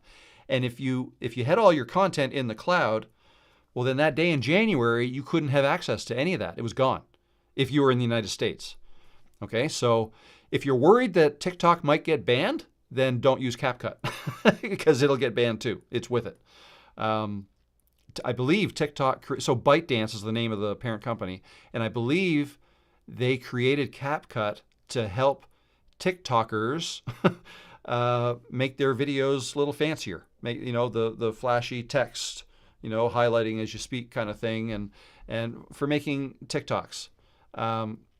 So I think it first came out as a mobile app where you could dress up your video before you upload it to TikTok, and they just made CapCut and made it for free.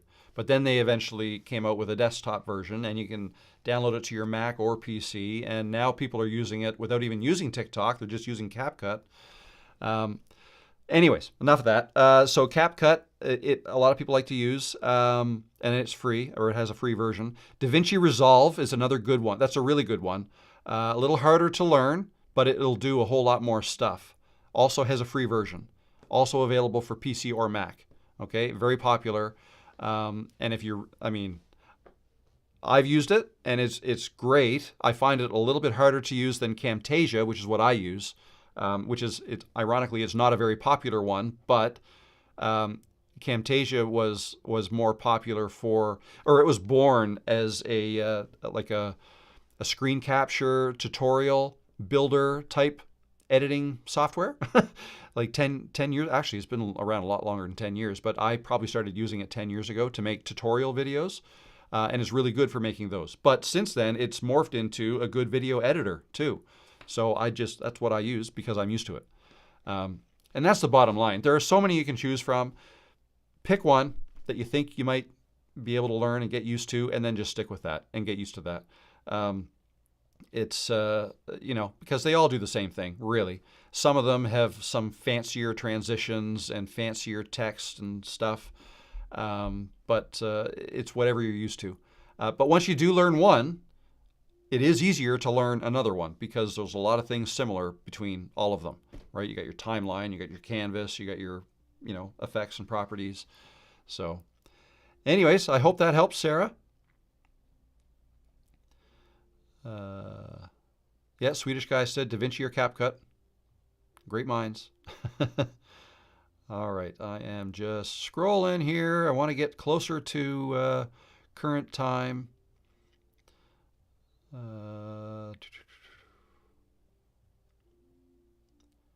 Here we go. Question, destroying the pyramid. Haven't recorded my first video. Do I really need an intro that plays automatically when going to my channel, or should I just let my first video be the intro? Thank you. You can just let your first video be the intro. I don't have a specific intro video on my channel. but you can if you want to, but it's not necessary. Again, people are going to find your channel because they've watched a video of yours. Okay, so they're not just going to find your channel first. So I guess once you grow to a certain point, you've got a big library of, or it doesn't have to be that big, but half a dozen or so videos there. You may want to make a short, if you do make an intro video, make it short, like a few minutes at most, and just to introduce yourself. And yeah, this is my channel, welcome. But what I tend to do is one of my more recent videos, I'll just put that in there as the intro video, and it'll start playing automatically if people go to my channel.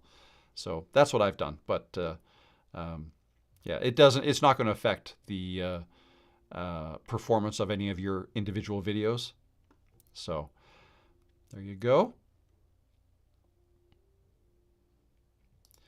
If a video isn't performing as expected on initial upload, how long should I wait to edit things like thumbnail, title, description, etc.? So the answer I'm going to give you is probably not what you're expecting. I don't bother going back and changing mine. If it's not performing as expected, I'm already moved on to the next video. I'm working on my next video. All that tells me is, okay, well, what did I do in that video? Why is it not performing as expected? Did I take too long to deliver my intro maybe? Are people dropping off quick? Are people not clicking my thumbnail? So, maybe the impressions were good initially, but now, not so much because the click-through rate was bad.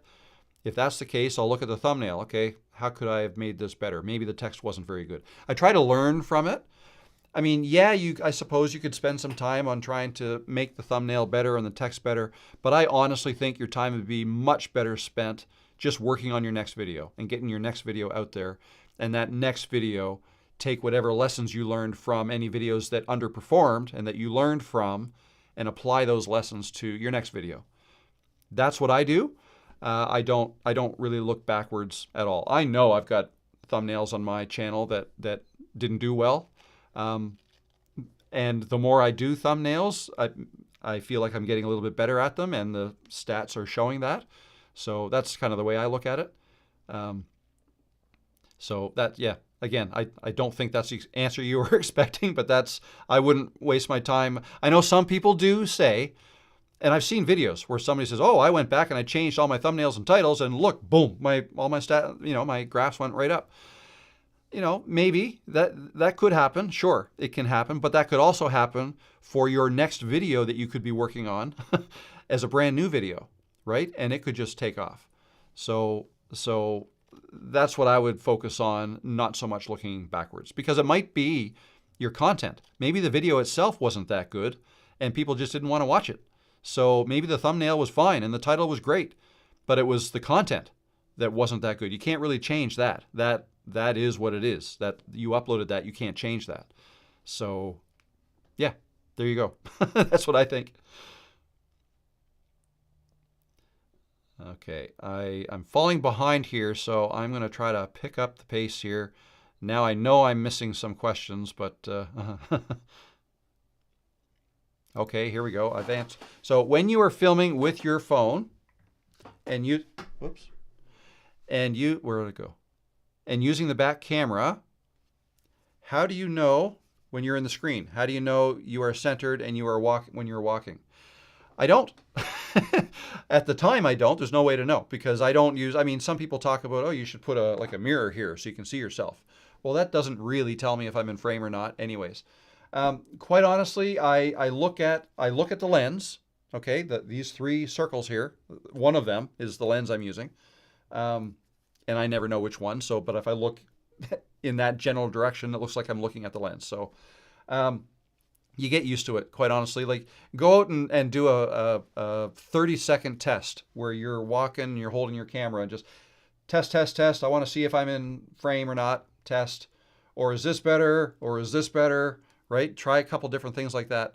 I actually didn't do that. I just held it like this. And I feel like I'm holding it because you also want to test the length or the distance. So I just back up so you can see this. Like, do I want to hold it like this or do I want to hold it like this? Right? Test that. I find, just like this is fine. But sometimes if I want to show more, I'll straighten my arm and I'll hold it more up like that.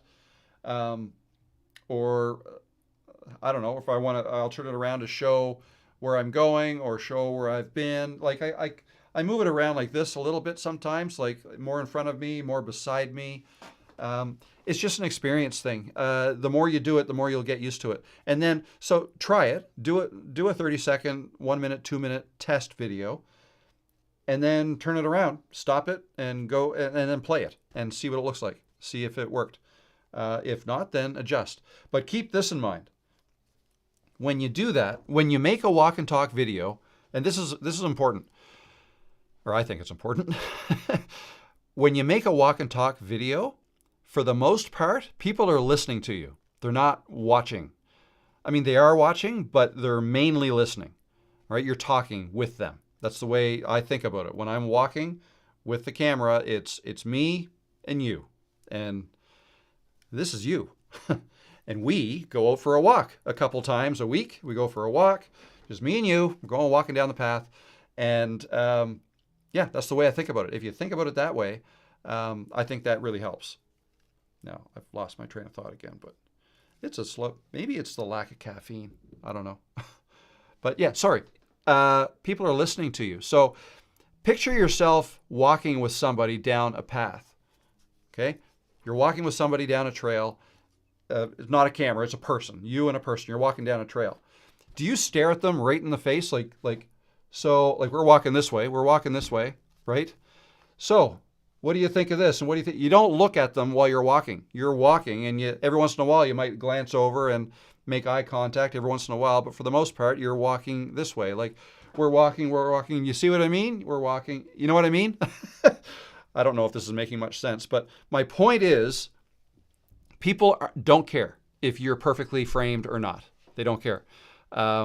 If you've made a walk and talk video, and for some of it, your eyes dip above this, and you're shooting too low, no one's going to care. Like it's bouncing a little bit because you're walking.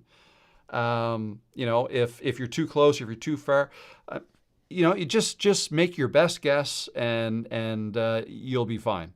And if you do one video after you do a practice, and I still recommend you practice it once and test it, try to get a good feel for where you should have it, and then just go out and do it and make a video. And when you come back and edit it and get it ready for YouTube, you may not like the way you were framed, but that's okay. Don't delete it. Unless you're really messed up. Like I went up on the hill where I make a lot of my videos, and I filmed one. I wanted to get a shot of the islands in the distance, so I clicked on the 5x zoom and zoomed right in. And I forgot that I had done that, and then I said, okay, let's go. I'm ready to make the video, record. Turned it around, and I talked to my camera for half an hour recording. And then when I was done, I said, great. I stopped this. Let's go home. And I just played it back, and it was still on 5x. So all you could see, you could practically count the nose hairs in my nose. I was just zoomed right in. It was ruined. I couldn't use that. I mean, I suppose I could have, but no. So yeah, unless you do something like that, I would still post it, even if it's not perfect, because then also you learn from it. It's like, oh yeah, no, I remember. Every time you'll see it, it's like, yeah, I needed to hold that up a little bit. I have to remember that for next time. Hold my camera a little further away and make sure I'm not chopping off the top of my head or whatever, right? I think it actually looks, it's better if your face is a little closer to the top of a frame than the bottom anyways. If you're at the bottom, it looks like you're just reaching, right? But if you're cut off at the top a little bit and people see more of you, I think that's better framing. But anyways, those are my thoughts on that. I hope that helps a little bit. But yeah, I wouldn't worry too much about it. People want to listen to you more than watch. How does live videos help your 4,000 hour requirements for monetization? Right now you have around 100 viewers. If you have a 1 hour live, then does that mean you earned 100 hours watch time? Only if all 100 viewers watch the entire hour. And that's not the case. So if you look at, if I look at this now, it looks like the average view duration of the people who have dropped in on this is 13 minutes and 5 seconds, even though I've been live for almost 2 hours. Okay, the average person's been around for 13 minutes. there's been 731 views. So people are coming and going all the time. So a more accurate calculation of the watch hours would be the total number of views times the average watch hour for those views. Okay, so 731 times 13 minutes. That'd be the calculation. Okay, but what I found when I started doing live streams, if my videos were getting, I don't know, 5 to 10 hours in a week when I was starting out, the live streams might have been getting 40 or 50 hours per live stream. Like, it was a lot more. Maybe not quite that much. I might be getting the numbers wrong, but basically, it's an easy way to build up your watch hours the more people discover you. Okay, and my watch hours started to go up very quickly once I came out with that plan. It was 4 months. It was 4 months or a little bit less than 4 months that I got monetized, because my average watch hours per month went from something like 200 and something hours per month to 1,200 a month in four months. And that was one live stream a week. I think the odd time I did 2, but for the most part it was 1.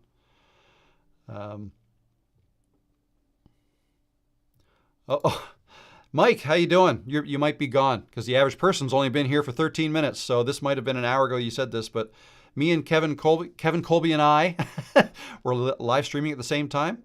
That's too much. I should have brought him. Oh no, that's getting too complicated. I could pull up Kevin Colby's live stream and put him on my live stream. That might be Inception-like, though. I don't know. One thing about 360 vids, in order to get the most out of the interactive 360 versions, you really need to have it in 8K, and the user needs to stream it in 8K. Chrome seems to work the best. Okay, that's good to know. I did film in 8K today, so that helps. Itchy eye. 8K is for the full spherical video. I figured that was the case, not just what you're viewing at the moment. I figured that was the case. Okay, I need to speed this up.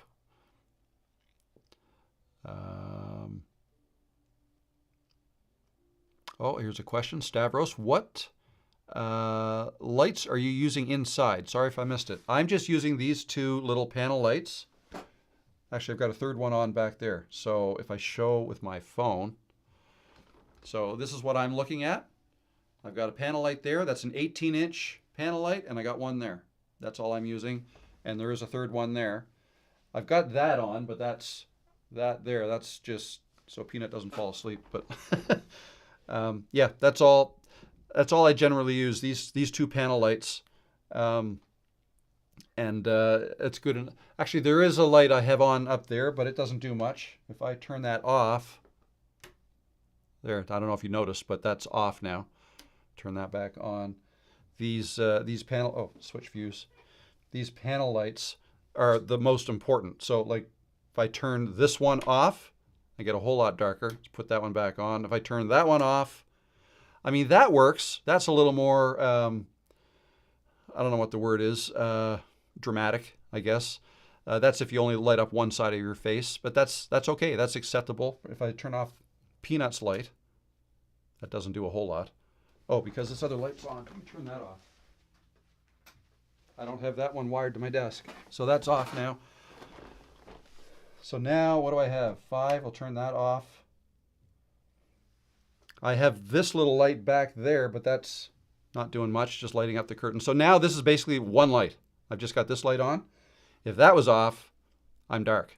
Oh, there, you can see that. You can see that light in the background. Whoa, okay. In the background, that's just, it's called a practical light. It's not lighting anything up really. It's just for looks. Here, let me get this back. So these 2 are back on. I'll put that one back on. Yeah, anyway, there you go. But the light that comes in this room, this is a bedroom, and it has a ceiling light. I do not have that on. Don't have that on. That's actually the worst light to put on. You want your lights lower, above your eyes, so that you don't, like, if this was at eye level, you'd see them in my glasses the whole time, right? So a little bit above your eyes and a little bit away from center, so that you don't get the glare in your glasses, if you have glasses. Just another tip there. All right. Where are we going? Oh, sorry, everyone. Somehow I froze, and then I had to go into app and clear my cache. No problem, Lee. No problem. Brooke, you're a household name now. Thank you, Brooke. I hardly think I am, but question, rock the dots. As I learn more, is it worth my time to go back and add better thumbnails to my original older videos? Yeah, no. And I just talked about this a few minutes ago. I wouldn't. I'd spend your time on your next video. Time better spent looking forward than looking back is what I would do, and is what I do. I tried to use AI to put me in a thumbnail the other day, and it refused. Modified me into some random person. Yeah. I suppose it would. Brooke, you've got arrows on your channel too. Yeah, I don't think there's anything wrong with that, and that's part of the reason why I don't change my thumbnails. Like, I mean, I also don't mind going back and seeing how I've grown in time, even with my thumbnail game. Right? I feel like it's improved, and it's kind of cool to see other channels too. Like what I quite often will go to a channel and I'll go right. I'll click oldest. I want to see what how old is their oldest video.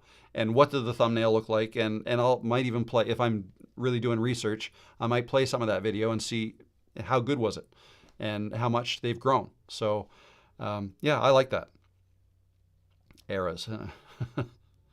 Core protein drinks? Yeah, I could do that. Do they have caffeine in them? Honestly, I'm good. I'm past, I had 3 or 4 days of mild headaches because I was drinking 2 to 3, if I'm honest, usually 3 Rockstar or Monster every day for years, like years, 5 years anyways. Yeah, it's all sugar free, but still, it's still not, it's all aspartame, and it's just, it's a lot of caffeine. So I didn't need it. And I'm still getting up at 6 in the morning. So it's I don't miss it that way. But they just taste so good. I don't know. I like sweet drinks. That's okay. I'll get over it. There are worse habits though, right? I don't smoke. I don't do drugs. There are worse habits to get into. I'm constantly running out of storage on my MacBook. What do you do to manage storage? I have a NAS in my closet under my staircase, or NAS, NAS, Network Attached Storage. So it's basically a big hard drive that's outside of my computer, and I plug it into Ethernet, into my network, my home network, and my Mac is plugged into that. So what I do, I'll show you real quick. I will bring down a Finder window. So Finder on a Mac, okay, File Manager on Windows. What I do is, yeah, so my client, where am I going here? Yeah, My Projects, I'm already here. So in my Documents folder, I have a My Projects folder, and these are all my projects. But as you can see, there's only 1, 2, 3, 4, 5, less than 10. But I've done certainly more videos than that.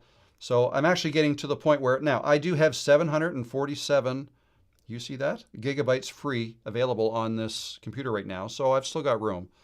But what I may do in the next day or so is I will copy maybe that many, 4 videos or so, and I'll drag them over to another Finder window that is my off Mac storage, the NAS.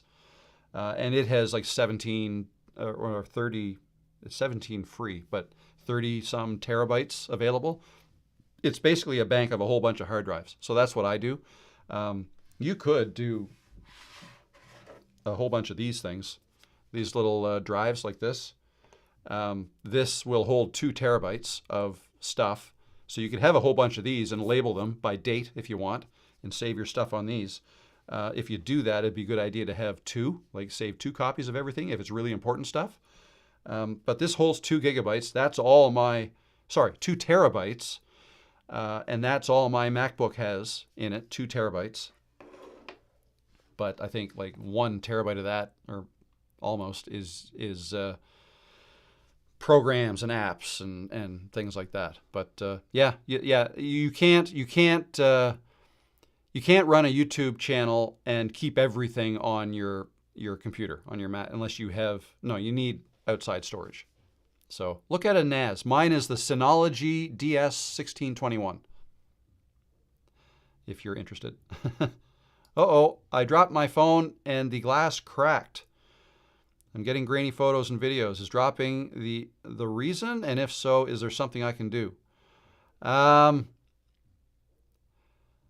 It could be the reason, I suppose. What I would do, it's an iPhone. What I would do is I would take it to your nearest iStore or Apple Store, see if they can do something about it. They'll have a closer look. Maybe something came loose or something, and fingers crossed they can fix that, maybe. That would be my first move. But maybe it's a good opportunity to upgrade your phone. That's always fun. 14. I had the 14 and I recently upgraded to the 16. 14, very capable phone. One difference though is the 14 was the last one that had the lightning connection. From 15 and on, it's the USB-C connection. So you'll need a new, well, it'll come with a new cable, the USB-C cable.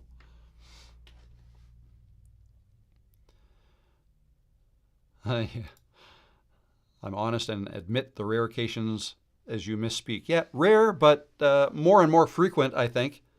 I think I've lost my train of thought 2 or 3 times today. I can't even remember. All right.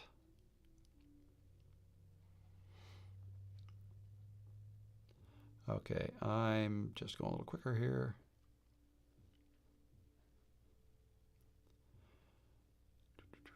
Okay, I must have missed, oh, I see something was referencing live streams. Lavanda Rocks, how you doing, Lavanda? Good to see you. If no one watches your live streams, I believe you're talking about, you just make sure you talked about something searchable and interesting, and people will watch the replay. That's right. Yeah, that's the fabulous thing about doing live streams is when you're done, and you have a new video on your channel, right? It's the fastest video you'll ever edit in your life because there's no editing. It's done as soon as you're done. And people can search for it and later on. Absolutely. Yeah, so talk about interesting stuff. Think about making a video and you can redo the title and you can even give it a custom thumbnail and all that. But yeah, no, great advice. People will watch the replay. Do you title and thumbnail your live streams before or after you go live? So right now, so I used to do it a different way. Right now, I do it before. So, and I'm kind of lazy. I reuse the same, I have been reusing the same thumbnail week over week a lot of times because I don't put anything specific about this live stream in my thumbnail. There was a time that I did, and again, if I go back here and go to my content, where am I here? Go to live. Okay, so you can see the thumbnail I'm using today. There's the members dock party one. The one today was the same as last week and the week before. The week before that, I had a green sweater on. A lot of these are the same, but the information, like the text on my thumbnails, is generic. Live Tuesday, 1 p.m. Eastern. So I don't say what I'm talking about in the live. And even the titles are pretty much the same. I change the words a little bit here and there, but for the most part, it's kind of the same. It's just because it's easy for me, and I'm not really doing my lives to get them found organically. I mean, maybe I should, but it's just that would be a lot more work. But what I did before, if we scroll down here, go way back. Okay, I have to go back farther than that. Last 50. Okay, back here. Now you're not going to be able to see that. Can I zoom in? There you go. You can see it a little bit better. So I put down, I kind of remembered what I talked about in those live streams, and I would write down like 3 bullet points right on the thumbnail. But then I thought afterwards, that's a lot of work to make a different thumbnail every time after the fact. I would do this afterwards. So I stopped doing it like quite a while ago. If I zoom this back to where it's supposed to be, when did I stop doing that? It looked around November of last year. That's when I stopped doing that. And if you go back even farther, Yeah, I would put 3 bullet points on all my live streams. And I was even putting the live stream number that I was doing at the time. So again, eras, right? You can see the different eras. Ideally, I'd like to have a different photo of myself every time. That's what I tell people works best. It makes you seem a little bit more real. But in practice, sometimes I don't have eras exactly.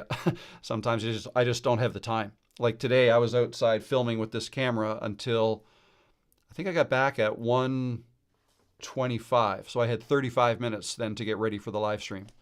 So I didn't have time to make a new thumbnail.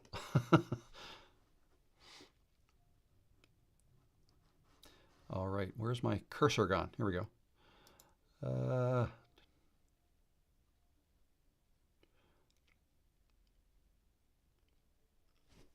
Take a quick drink while I'm looking for a question.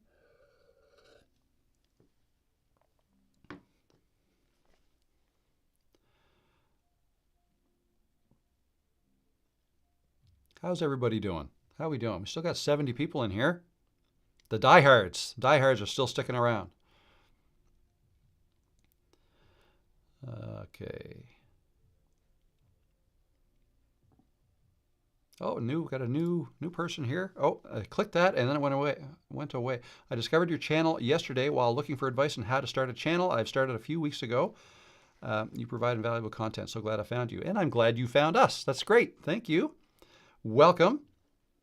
So yeah, you might be somebody who found this channel through my evergreen video on how to start a YouTube channel. So just kind of something I was talking about a little bit earlier.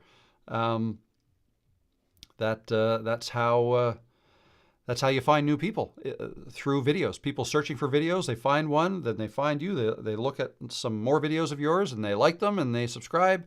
So welcome. I hope you enjoy your stay and stay for a long time. How long did it take for your channel to blow up? I don't know. Like that's a hard. Okay, so I've been. And I don't even know if I'd say my channel has blown up yet. Like it's growing. It's still growing, and I keep feeding it new videos every week. I think last week I only had 1 video, but oftentimes I'll have up to 3. This week I'll have maybe 2 or 3, but it just keeps growing. Blowing up is a term that's used a lot. That viral, right? If you have a video go viral, I had one go viral last July. That was my first, and still my best performing video. If you're over 40, I think you must start a YouTube channel or something like that was the title of that one. So that happened 5 months after I kind of restarted things last March. Okay, so March, April, May, June, July. It was July. It was early July that I got that video. But my channel at the time was 3.5 years old. So I'd be lying if I said I blew up after 5 months. It wasn't like that. It was a lot of false starts over the course of 3.5 years. 3 years. It was 3 years of learning and trying things and then taking 8 months off and not posting and then getting back at it with 2 or 3 videos, 5 months off. I think at one point I took 20 months off in those 3 years. But then last year, March, well, I made the plan in January, but then March I kind of put it into practice with my 3 videos a week, 1 live stream a week, and by July I had a video blow up. And I think my subscribers after my 3 years it wasn't 3,000, it was like 2,700 or something like that. And then it started to grow very nicely, and then it was at 3,300 in June. And then boom, July, that one video, it grew to over 20,000. So it can happen quick, but you have to, I mean, there's probably some luck involved. You don't necessarily know when it's going to happen. You just have to keep making videos, and it'll happen as long as you just keep listening to your audience and making videos for your audience that your audience wants to see. So, and if you don't know what your audience wants, ask them in your videos, ask them in your live streams and your videos. Like, what else do you want to see me make? What else would you like to know? And I'll make a video about it. And that engagement is good too. So, hope that helped.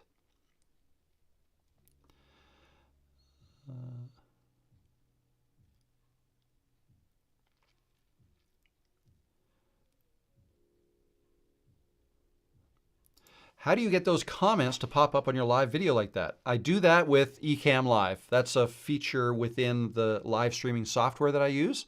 Ecamm Live is available for Macs only. If you want to do it on a PC, then there is a plugin that you can use if you're using OBS to live stream. I didn't have a ton of luck with it.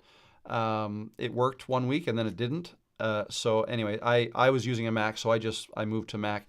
But you can also do it with StreamYard. And StreamYard is browser-based, so whether you're on a Mac or a PC, or Windows, I mean, you can use StreamYard through your browser, and it allows you to do that. So all I do is,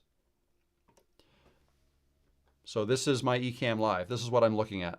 Okay, that shows what's being shown, and all of the contents are right here. So all I have to do is I can click on, you can see my cursor, I click on your comment here and it shows up. All right, if I click it again, it disappears. Or if I click it and then click another one, it just replaces it. Okay, that is how that works. I love Ecamm. I love Ecamm Live.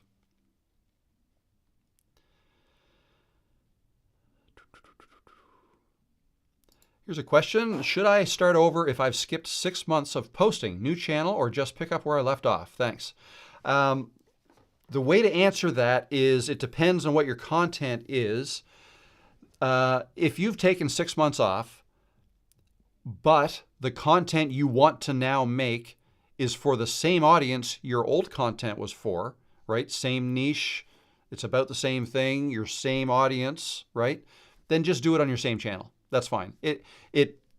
Your growth won't pick up where it left off, probably. I mean, that's dependent on the videos that you post, your new ones. But so you may have to it may start over again. But you know, if your audience, if you took 6 months off, I mean, I didn't do this, but what I'd probably do today if I were to do this again, I might just make a, sorry, I was gone, but now I'm back. I'll make a video like that. Or something like that, and then go from there. And so that video could be a very short one, almost like a reintroduction video. Or don't even bother with that and just make your next video that's, you know, still targeting the same audience.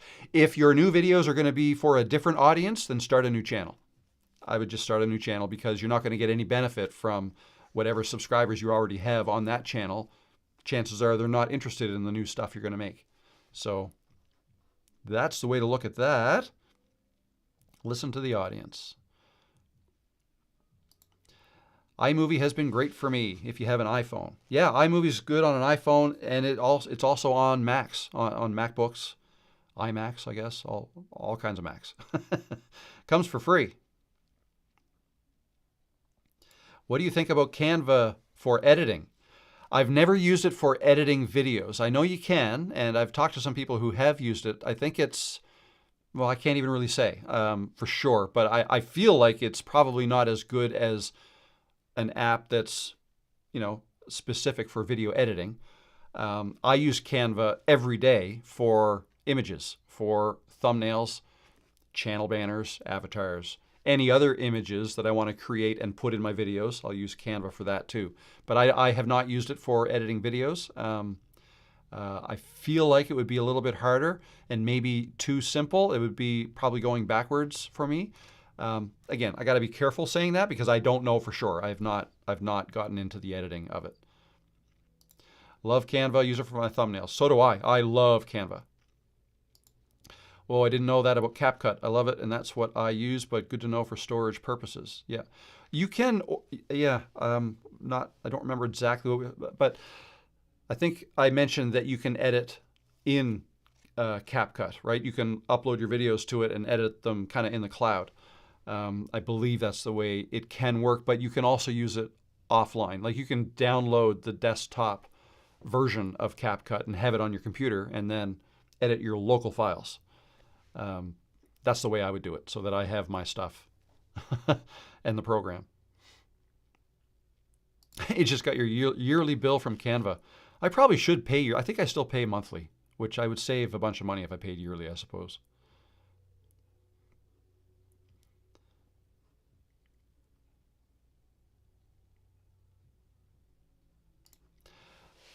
Hello, Jay. How you doing? Question. I just launched my channel recently. I'm learning as I go, and I would like to know if Canva movie editing, can I change my window in the background to look like it is raining? Yeah, so Canva video editing, I'm not going to be able to answer that. I can in general terms, like no matter what program you're using, if you want to get that kind of effect, if you want to hit to appear like it's raining behind you, you would remove the background from you, and then put raining behind you, like in the track below you, right? In the timeline, in the track below. That's how you would do it in Camtasia. Camtasia has a background remover for videos as well, so I can put myself in a video, remove my background, and then yeah, it's just me, and then I can put a new background in. I don't do that really anymore. What I've done is I've removed myself from the background and then put myself on a screen that I was recording when I was doing a tutorial video, right? I've done that in some of my older videos from a year ago. Yeah, but there might be a way you can do it in Canva. I'm not totally sure. Maybe somebody else knows.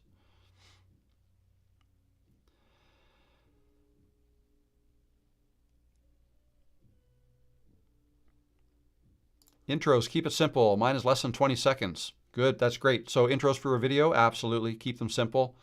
And sometimes I say no intros, but I mean, that doesn't even make sense. I mean, the beginning of a video is an intro. So, but when I say no intros, no flashy logo animations with bumper music, and I mean you can, but super short, like super short. And I think it would even work better if the video starts with you saying something right off the bat, like, did you know that blah, blah, blah, blah, blah?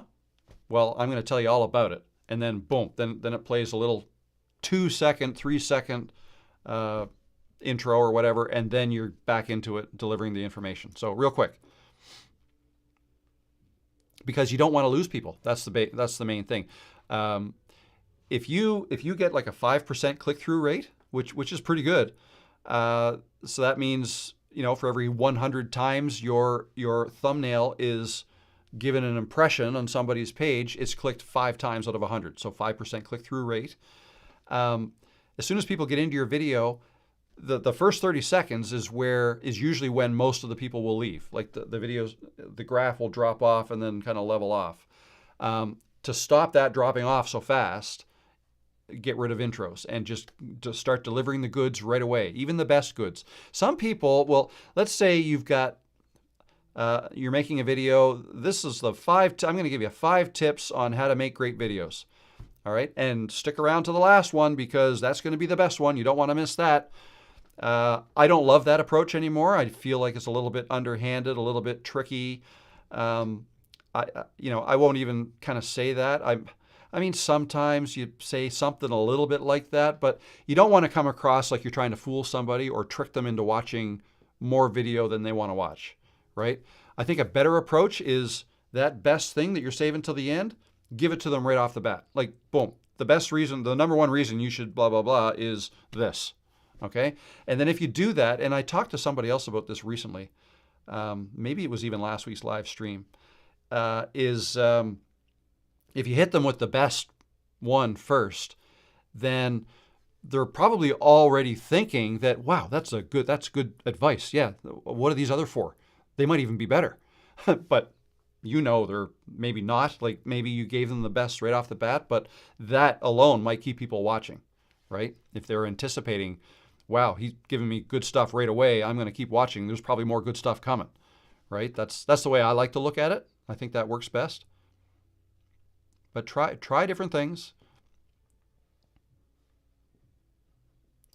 Can a previous video that did well be re-uploaded without any strikes? We will need to delete the previous video first. When you say without any strikes, does that mean the first copy of it had strikes? If so, I would fix those first. Like if there was copyrighted music in it or something, you don't want any of that in there.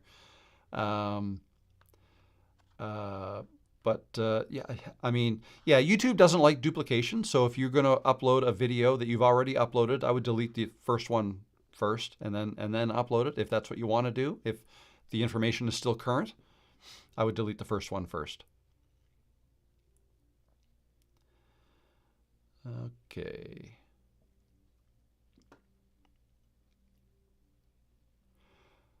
Okay, actually, I'm going to I'm not going yet. There's one thing I just wanted to explain, and this is just I've seen some comments, and I just something I want to talk about here, some advice, and it's somewhat opinion based, but I think there's sound logic to it as well, and it kind of relates to the last video I made too. You guys ever hear of sub for sub, right? You ever heard of that? Sub for sub, meaning if you subscribe to me, I'll subscribe to you, right? And we can grow each other's sub counts. So that's not a good thing to do. And the reason is, more often than not, if you do that, it's more for, and the intentions are probably good, right? Intentions of sub for sub, usually good. I mean, if it's with strangers, if it's with people like within this live stream, okay, yeah, you're probably strangers, but you do have an interest in the same thing in that you're both here watching this live stream, so there's some interest overlap for sure. But your channels may not be related to this channel. And so my point is, if you do sub for sub, even if the intention is good, right? You're helping each other out. We're growing a community here, and that's awesome, and I love this. It's great. But just be careful, because if you get a whole bunch of subscribers, and when I say a whole bunch, I mean percentage-wise. Like, let's say you only have 5 subscribers, yet you do this little sub for sub thing with people in here with, I don't know, 20 people. So now you have 25 subscribers. It's like, wow, that was great. I'm going to do these lives on Rob's channel more often because I got so many subscribers. Well, you could be skewing YouTube's algorithm in that YouTube didn't find those subs for you based on the content of your videos. So they may not be what you could call super fans, if that makes sense. They may not be, they're less likely to watch all of your videos from start to finish all the way through. And if that's the case, if on average they watch less of your videos and they click less of your thumbnails when they're presented to them, then that could drag your average click-through rate down. And like when you come out with another video, right? You come out with another video, and then YouTube is waiting to see, okay, how are the subscribers going to react to this video? Is it a good one or not, right? Oh, click-through rate is lower than normal. I wonder why that was. Last video was really good when there was only 5 subscribers. Now 25 subscribers, but the click-through rate is worse now. I wonder why that is. It must not be a very good video. We're not going to push it out anymore. So that's the danger. That's the danger. But I mean, if you have 10,000 subscribers and you get, you meet 5 new friends and you each subscribe to one another, that's fine. That's not going to skew the results. It's only when you're starting out. And so, but I do see that a lot in my comments. I get a lot of, they don't come right out and say sub for sub, but just something like, attention, how's it usually go? Small YouTubers gather here, or let's all grow together, or stuff like that. Those are kind of red flags for me because I also don't want to be, I guess, a facilitator in that kind of activity that YouTube doesn't like, if that makes sense. So if you notice that type of thing in your comments on your videos, you may or may, I mean, you see a comment here and it doesn't get a whole lot of other comments back, no big deal. But if you see a whole bunch of people saying, yeah, I subbed, I'm waiting, done, waiting, and it just all that, delete it. You want to delete those because then you're almost, and this is kind of personal opinion, but I feel like if I'm enabling this, then YouTube's not going to like it. I know they're not going to like it for the people doing it. And in most cases, I feel like, if these people only knew that they could be actually hurting their chances of their next videos doing well, maybe they wouldn't do that. So anyways, those are my thoughts on that. I won't, what do you guys think? Do you agree with that, or I don't know. But again, the odd person here and there, and if you're really interested in what that person, and maybe you've become very good friends with the people, and you're watching all their videos, totally fine.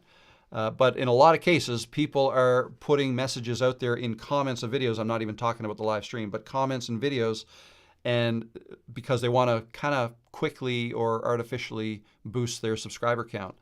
And although it might happen, they're almost, somebody used the term once, synthetic subscribers, which I really liked. I like that. That's a great way to look at it. They're not as valuable as organic subscribers. So anyways, now I'm actually going to look at the current. Let's just see what you guys think of that. 100% agree. Chris loves stamps. You can't control that in your chat or comments. No. Well, you can in the comments and in the chat. I suppose, I could delete any chats I want to, but that's hard because I'm talking here. I'm not paying attention to it. But in the comments, absolutely, you can delete them. You can delete comments like that. And you should. If you see somebody asking outright, if you sub for me, I'll sub back. You want to delete those comments because you don't, it's not going to help them, and it's not going to help you to have those in your comments of your videos. So, no, Drake's agree. If you're speaking of my comment, that wasn't our intention. I made a comment and Andrew said he subbed. We didn't ask. No, I wasn't talking about you at all. It wasn't actually, it wasn't any specific comment that I saw here. I think I saw that somebody subbed to somebody else, which is totally fine, but it gave me the opportunity to talk about that because I just made a video on that yesterday. So no problem, Drakes, no problem at all. Never asked. No, I'm not. Yeah, I wasn't talking about anybody specifically in here. That's just me trying to stir stuff up, I guess, right? Agree to that part, but as a community, that's how we get to know each other too. Absolutely correct. No, that's right. That's right. And that's the wonderful thing about these live streams. It is a community that's growing. I've got the Creators Cove that people can sign up for, and that's free as well. But this is more live. Like, I'm never live in Creators Cove. This is live, and I love it. And if any of you haven't done live streams like this, I strongly advise that you do because it's a lot of fun. I love walk and talks, even though I sound like I'm about to pass out. I had the hardest time yesterday with that because I actually filmed it the day before, but I was out of breath. I don't know what it was. I've got to start exercising more. I got to get running again or something. I'm getting old. I'm getting out of breath, or I got to slow down my pace. Actually, today's walk I slowed it down, so I didn't sound like I was huffing and puffing the whole time. But it's funny. The first one I made, the first walk and talk I ever did, I was out of breath for a lot of it, and people commented on that. And it's like, yeah, you know what? Someone said, I'm concerned. I'm concerned about your health, which I appreciated very much. But yeah, it's something. If you want to make walk and talk videos, you want to find a good pace that you can walk at without losing your breath. Because, yeah, when I lose my breath, it's like, I just got to stop and exhale and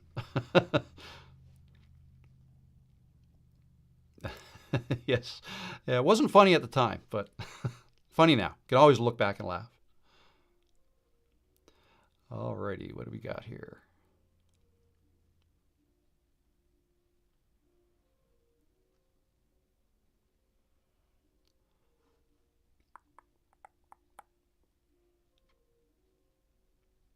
Oh, are the lights expensive or Amazon type? They're Amazon, so these, so the two 18-inch lights that I use, they come in a package with the stands.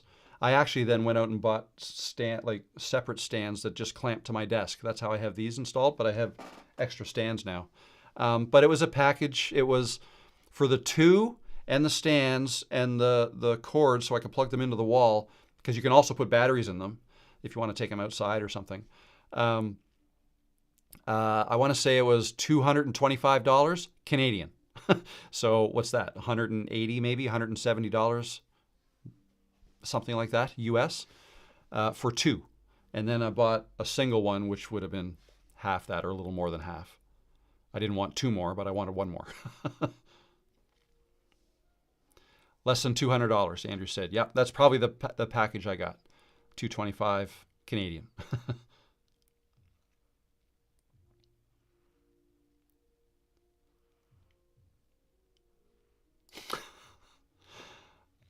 One of your viewers the other day, I've been watching Rob, Diane, and you're on a first name basis now like Madonna.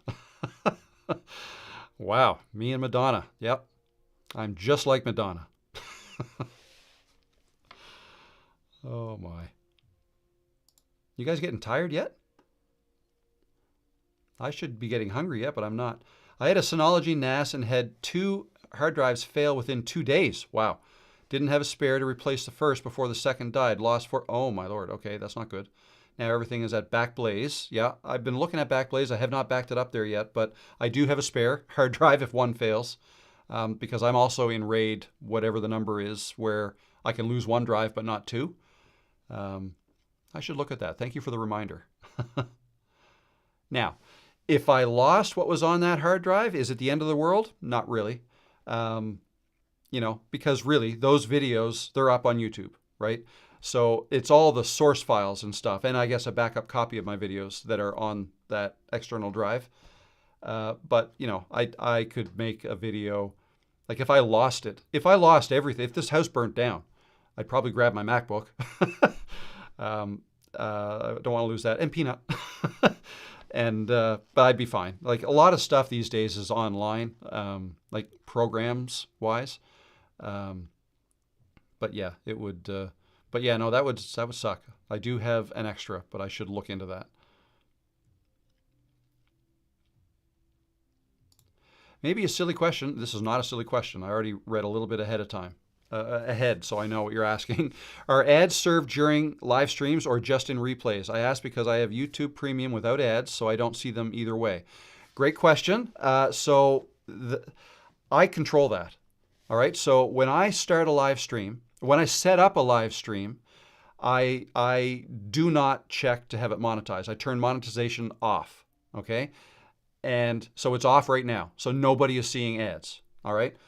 If I had it on, then every once in a while an ad would pop up, and if that ad is 30 seconds long, you'd miss 30 seconds of whatever I was saying, right? It doesn't, like, I don't get paused, right, during that ad. You'd lose it. So I don't want that to happen to anybody, so monetization is off. As soon as I'm done, if I can remember, because I've forgotten, I go into my YouTube studio and I turn monetization for this video on, because at that point, when people are watching it on the replay, it does pause the video. It pauses the video for the ad, and then the video would pick back up again wherever the ad left, when the ad left. You know what I mean? So yeah, it's off now. I'll turn it on when this is over. But I have to actively do that. There's no setting where I can say, when the live is over, please turn monetization back on. I have to actively do that. Actually, that would be handy if I could set that. If there was a check, monetization off during the live, but then turn it on for the replay. But there's no such setting, so you do it manually.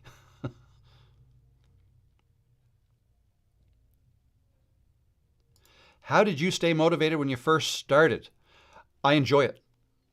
And that's important. You have to enjoy it, or staying motivated might be hard. Because again, yeah, it was 3 years of not making any money from it. 3.5 years. But I enjoyed it. It's a hobby. So that's what I suggest. Don't start YouTube with the sole intention of it has to be, it's got to make you a certain amount of money by a certain amount of time. It's not going to work. You're going to get stressed, and it's just not going to work. If that is your end goal, for it to make money for you and be make a decent money into the future, which is my goal. I want it to be something I continue to do basically in retirement, but will I ever retire? Not really. I'll probably keep doing this. I might scale it back a bit. I might not go live every week. I might not make a video every week, but I'll probably slow down at some point. But I really enjoy this. So if you want to get to that point and you want it to pay you like a full-time income, like almost like a pension, then you have to be intentional about it. You have to treat it like a business, and you have to enjoy it. If you don't enjoy it, you're not going to survive through the length of time it might take before you start seeing some good traction and getting monetized, making some money and whatnot. So I suggest starting it as a hobby. Either like if you're still working, like if you still need a job to pay the bills and you're working, then start it as a hobby, as a side hustle. Like it's something you do in your spare time, in the morning before work, in the evenings after work, on the weekends, on holidays. Like it sounds like, oh, I don't want to waste my holidays doing that. Well, then that sounds to me like you don't want to do it. Maybe you don't like it. So that's why it has to be something you enjoy and that you want to do in your spare time when you're not with friends and family or working, right? Start it that way. And get it to a point where, okay, it's starting like get it well past the point where you're making decent money from it before you give up your job that's actually paying your bills, right? Or if you're already retired and you have a pension and you're set, everything's cool, you don't need the extra money. Again, you can start it as a hobby, but then you probably have more time to spend on it and grow it faster. But and then maybe it can make you some extra money, right? Yeah, that's how I stayed motivated. I enjoy it, and it's not just important; it's necessary. Is the way I look at it. If you don't enjoy it, you're going to quit.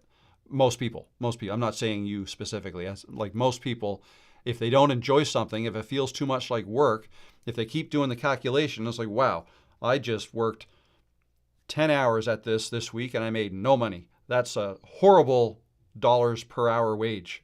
If you look at it that way, you'll drive yourself crazy because it's going to take a long time usually before it starts getting any payback. Okay, let's see. I'm still waiting for my audience to show up. Just yell a little bit louder. That's all you got to do. Just start screaming through your videos. I picture you screaming at your laptop right now. No, just keep making videos for them. Are there filters in Ecamm Live, such as backgrounds, etc.? There might be. I haven't dug into it. If there's not, you can certainly. There's green screen capability, green or blue, I think, with Ecamm. So you can remove your background and then just slide in whatever background you find anywhere on the internet, right? Or not anywhere. It's got to be something that's not copyrighted. But if you have a subscription to something like Motion Array or Storyblocks or someplace where you can get royalty-free video footage, you can put any of that in as your background, whether Ecamm has stuff like that or not. I haven't seen anything like that in Ecamm, but I haven't gone looking for it either. So there you go. But yeah, you can remove your background. There's a green screen. So yeah, that would work best if you have a green screen, right? You put a green screen behind you, then you can filter that out with a green screen filter in Ecamm. Yeah, so for Ecamm Live, look into it. It might do what you want it to do. I don't consider myself enough of an expert on Ecamm Live to tell you everything about it. I only know what I know about it. I've only been using it for, well, I guess it's coming up on a year now, so I should know more than I do. But I do what works, and I haven't ventured too far into other stuff with it.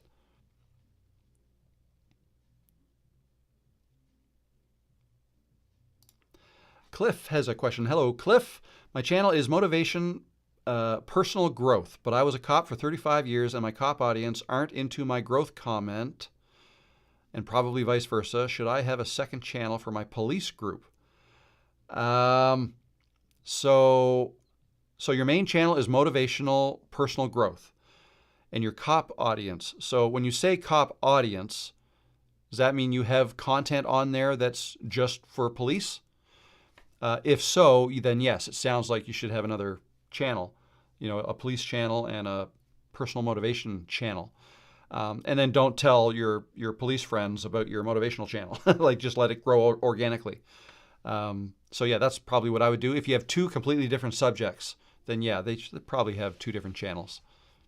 Is probably what I would do.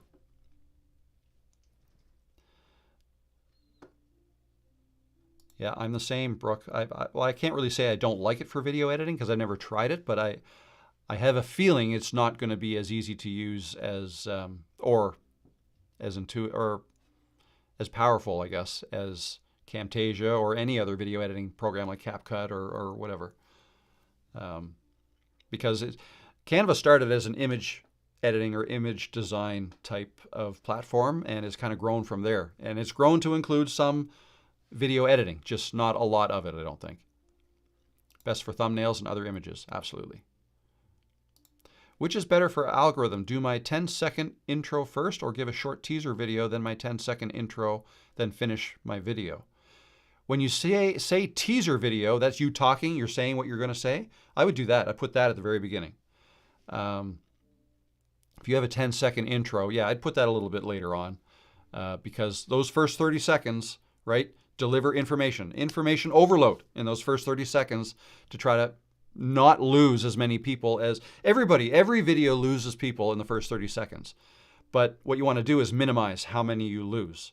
So information overload in 30 seconds, then maybe hit them with a little intro, a little short intro. 10 seconds is probably on the long end of that. Even shorter would be better, but again, that's opinion. That's my opinion. But what is actual fact is people fall off of videos in that first 30 seconds. So you want to start delivering the meat right away.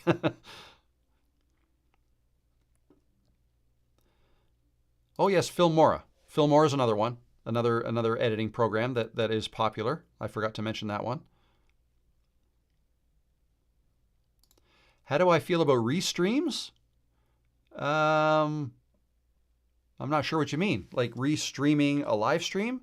Or are you talking about Restream.io, the company?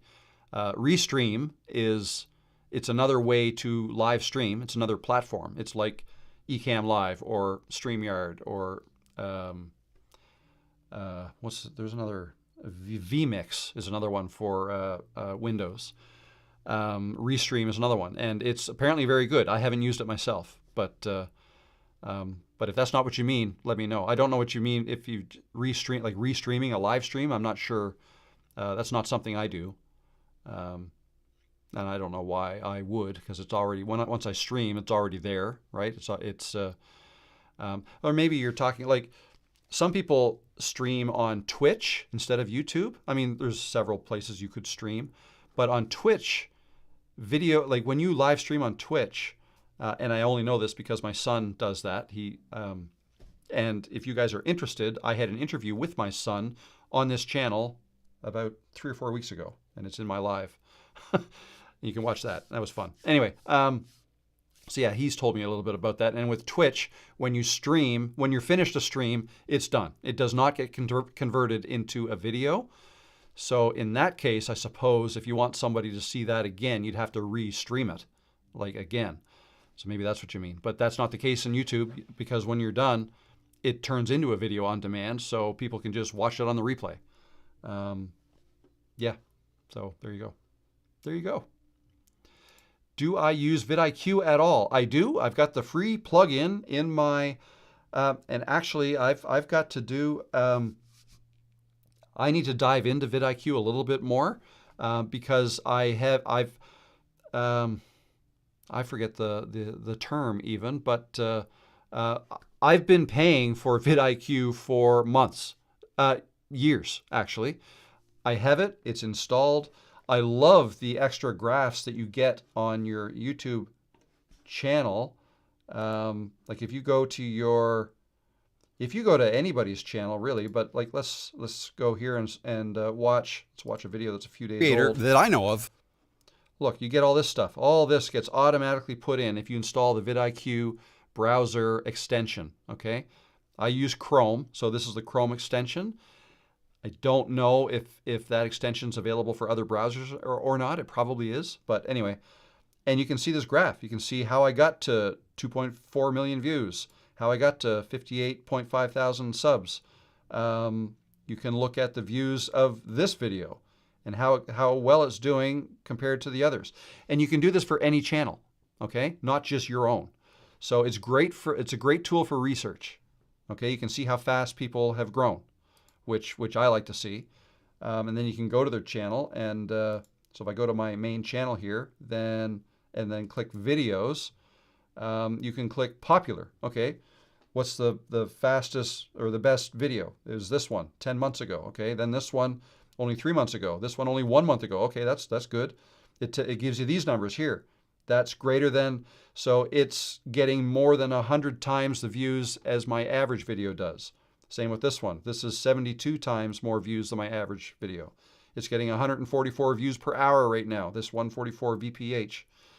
These are all things that are being added by the VidIQ extension. So yeah, I highly recommend it. There are other research tools that you can use as well with the paid version, which again, I also have. I don't use it as much, but I need to get into that some more. I want to make a video about it and talk about that. But yeah, very, very worthwhile. I think so. I use it. All right. What is the correct way to use my playlist? Separate in group-related topics? I must have 35 videos on one playlist. Yeah, if you make videos on more than one topic, then you can organize them with playlists on your channel. I actually don't do that so much anymore. I do have some playlists on my channel, but all the videos I'm making now, I don't put them into playlists. But it certainly, if it helps, it really just helps organize your videos on your channel homepage. Okay, that's really all it does. And I believe people can subscribe to, or not subscribe, but they can click to view a playlist and watch a bunch of videos in order. Okay, so it's useful for that. And separate it by topics, yes. All right, where are we doing here? One more, what are we at now? It's almost 5 o'clock. Another 10 minutes or so, then I think I'll have to put a plug in it.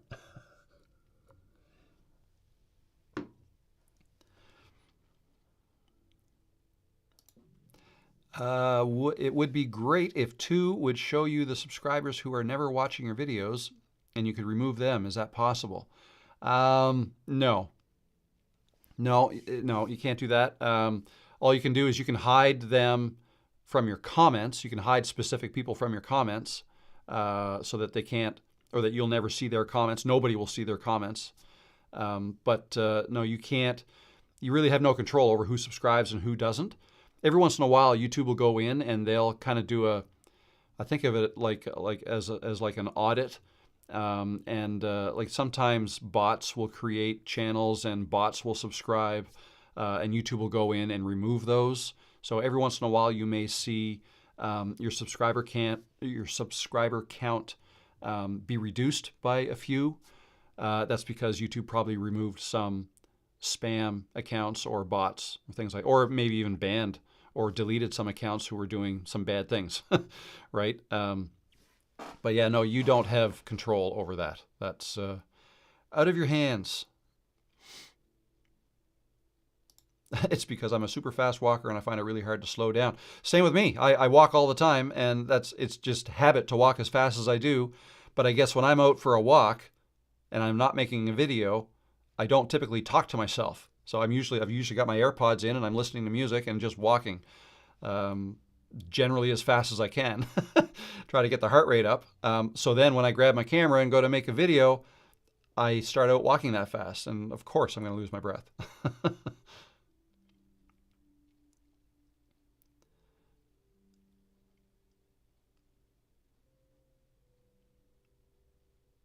Oh, hey, Madrid Man, congratulations.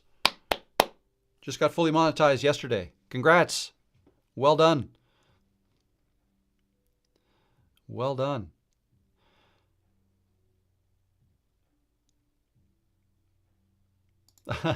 As a premium member, I feel bad because I don't get the ads that help you. How are you compensated for premium members? Hopefully somehow. Yes, so I don't know exactly what the calculation is, but when you earn from YouTube, you do get a percentage of money that you earn from YouTube premiums. Okay, so YouTube, I'm also a YouTube premium member, right? I pay so that I don't have to view ads. I'd probably waste hours a day on ads because of how much time I spend on YouTube if I didn't. So, but yeah, all the money that YouTube collects from YouTube premiums, from YouTube premiums, I guess, subscription payments, goes into a pool. They keep probably most of it, but a certain amount of it gets paid out to creators.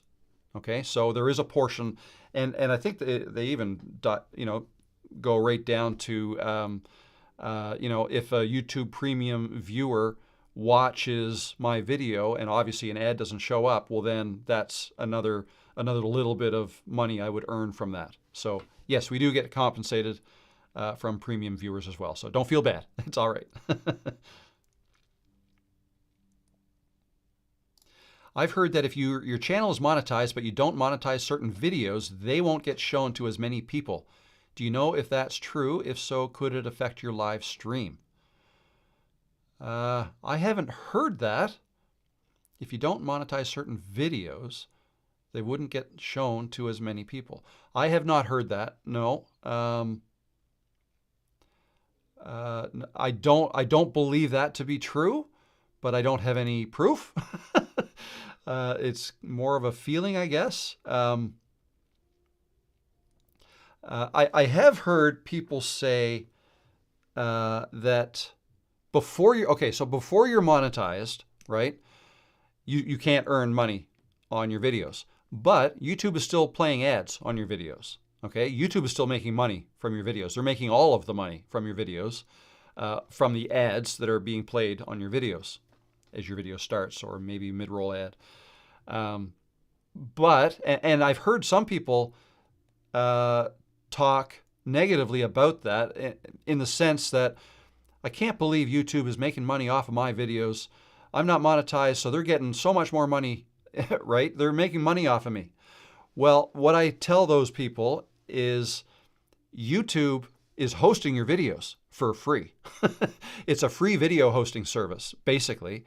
Now, how are they able to provide that free service?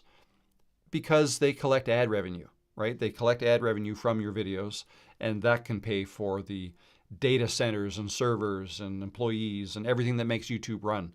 So that's the way to look at that. But once you're monetized, before you're monetized, you don't have the ability to turn those ads off. Okay. Once you are monetized and you choose not to monetize a video, one second. I need to ask a ChatGPT a question here. Let's ask this together. Let me share my screen. New question. Okay. When a channel is monetized, can't spell monetized, and the creator opts to not monetize a video, do ads still play on that video? The answer's got to be no.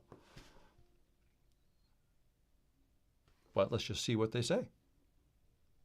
It's being slow right now. Yes, even if your YouTube channel is monetized and you choose not to monetize a specific video, YouTube may still display ads on that video. In such cases, you won't receive any revenue from those ads. Why does this happen? According to YouTube's terms of service, the platform reserves the right to monetize all content on its platform. This means that even if you disable monetization for a particular video, or if you're not part of the YouTube Partner Program, YouTube can still run ads on your content. What happens when you turn off monetization? When you disable monetization for a specific video in YouTube Studio, you're instructing YouTube not to place ads on your behalf.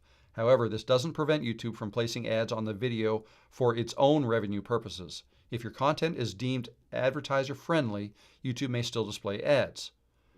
Is there a way to prevent ads entirely? Unfortunately, there's no guaranteed method to prevent YouTube from displaying ads on your videos if you're using the platform. The only way to prevent it is to remove content altogether. Okay. All right. So I didn't know. Okay. Oh, Rebecca says that's wrong. At least from what I have seen. Okay. Are you sure? Rebecca says you're wrong. Let's see what it says. Having some fun now.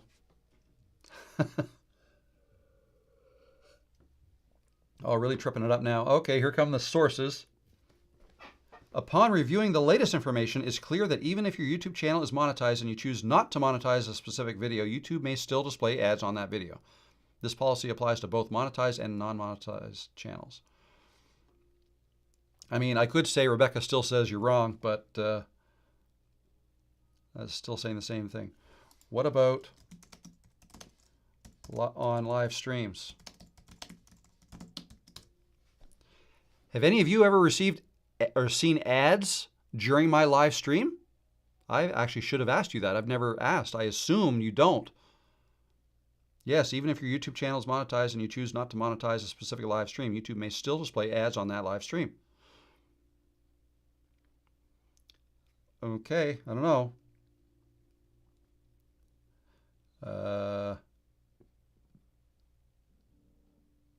Managing ads during live streams. If you prefer not to have ads during certain parts of your live stream, YouTube provides a delay ads feature. This allows you to pause mid-roll ads for a 10-minute period during important moments. All right, okay, so I didn't know that, but yeah, my question still, so the Drake says nope. Mattman Solar, nope, none. Never see ads during your stream, or none. Okay, so, okay, well, that's good. But apparently they reserve the right to, according to ChatGPT. I don't know, maybe ChatGPT, maybe I haven't turned her off in a while. Maybe she needs to sleep for a bit. It proves ChatGPT is wrong. It could be. I don't know. Well, hey, you know what? So I think I already explained this, but the video I made yesterday, I said something based on what ChatGPT told me, and it turned out to be wrong, right? I think I started talking about that, and then that might be something I lost my train of thought on. So we're coming back to it at like an hour later. So ChatGPT said one thing, and this more than one commenter said something else. And I asked ChatGPT, and it says, oh, yeah, no, what? I was wrong, you're right. It didn't say I was wrong, but it did say upon further whatever. And it was about subscribers. Subscribers you get from the YouTube promotions program do count towards the 1,000 you need to get monetized. Initially, it told me it did not count. So you got to be careful. You have to, it's almost like there's a bit of a human element to ChatGPT. It's not always 100% right.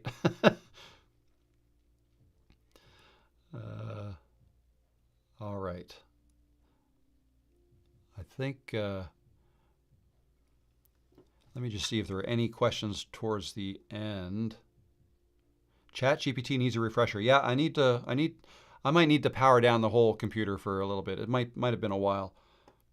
Yeah, I need to plug in my keyboard too.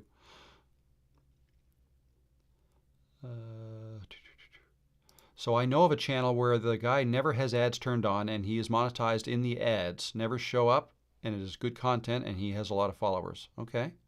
Yeah, well, same here, I guess. Sounds like they've never shown up here. Yeah, so basically, we still don't know if YouTube would possibly sideline, not promote as much your video if you are monetized and choose no ads. Well, I guess, yeah, you can never really know for sure. I'll try to find that out. How's that? But I don't have an answer for you today. I guess, I mean, I don't think there's any videos I have on my channel that I don't have monetized, except for the members only live streams that I do every second Wednesday, because it's just for members and there's not that many. I mean, there's, what was there, maybe 20 or 30 people in there. And you know, members are paying whatever it is, $3, $4, $5 a month to be a member of this channel. So, you know, I don't want them to be burdened with ads, whether they have premium or not. So other than that, I think everything I have monetized anyways, except for the live stream, this one right now. But when I'm done, I keep reminding myself, when I'm done, I have to turn that back on.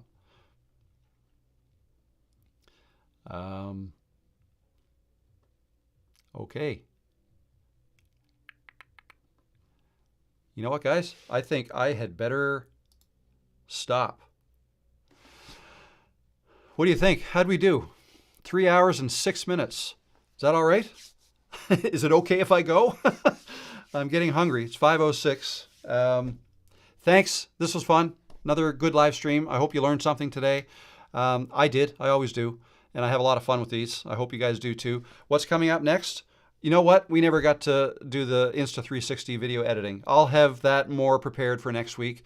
I am still going to try to get that video out for tomorrow so you can see it, but then we'll go through the editing it. I won't spend as much time in the live chat, if that's okay. I think a lot of you guys like this. I like this, but I should do some more of actually demonstrating things too. So, but yeah, look for that video tomorrow, hopefully. And then probably a video on Friday. And then next week is another dock party week. So again, for those who don't know, if you join my channel, you'll see the little join button down below. And the people in here who have the green bolded usernames and the little anchor symbol beside them, they are channel members. So for channel members, every second Wednesday, I go live just for members. And that way I won't miss any of your questions, right? I'm answering every question because it's just a nice little group of us there, right? And I usually show up with a rum and coke or a gin and ginger ale or something. I have a cocktail during the dock party, and I usually put my bucket hat on. Anyways, it's fun. Other than that's it. So yeah, next week. So Tuesday will be another live stream like this, and then Wednesday next week will be another dock party and more videos. So I hope you guys all have a great week. If after this is over, if you have any other questions you want answered, feel free to leave a comment below, because this chat shuts down once I stop this. But then you can leave a comment, and I'll answer your questions there. I think I have a lot still. I'm a little behind on answering my questions right now. And yeah, so until next time, the next video, I hope you have a fantastic day, fantastic weekend, and I'll see you soon. All right, bye guys.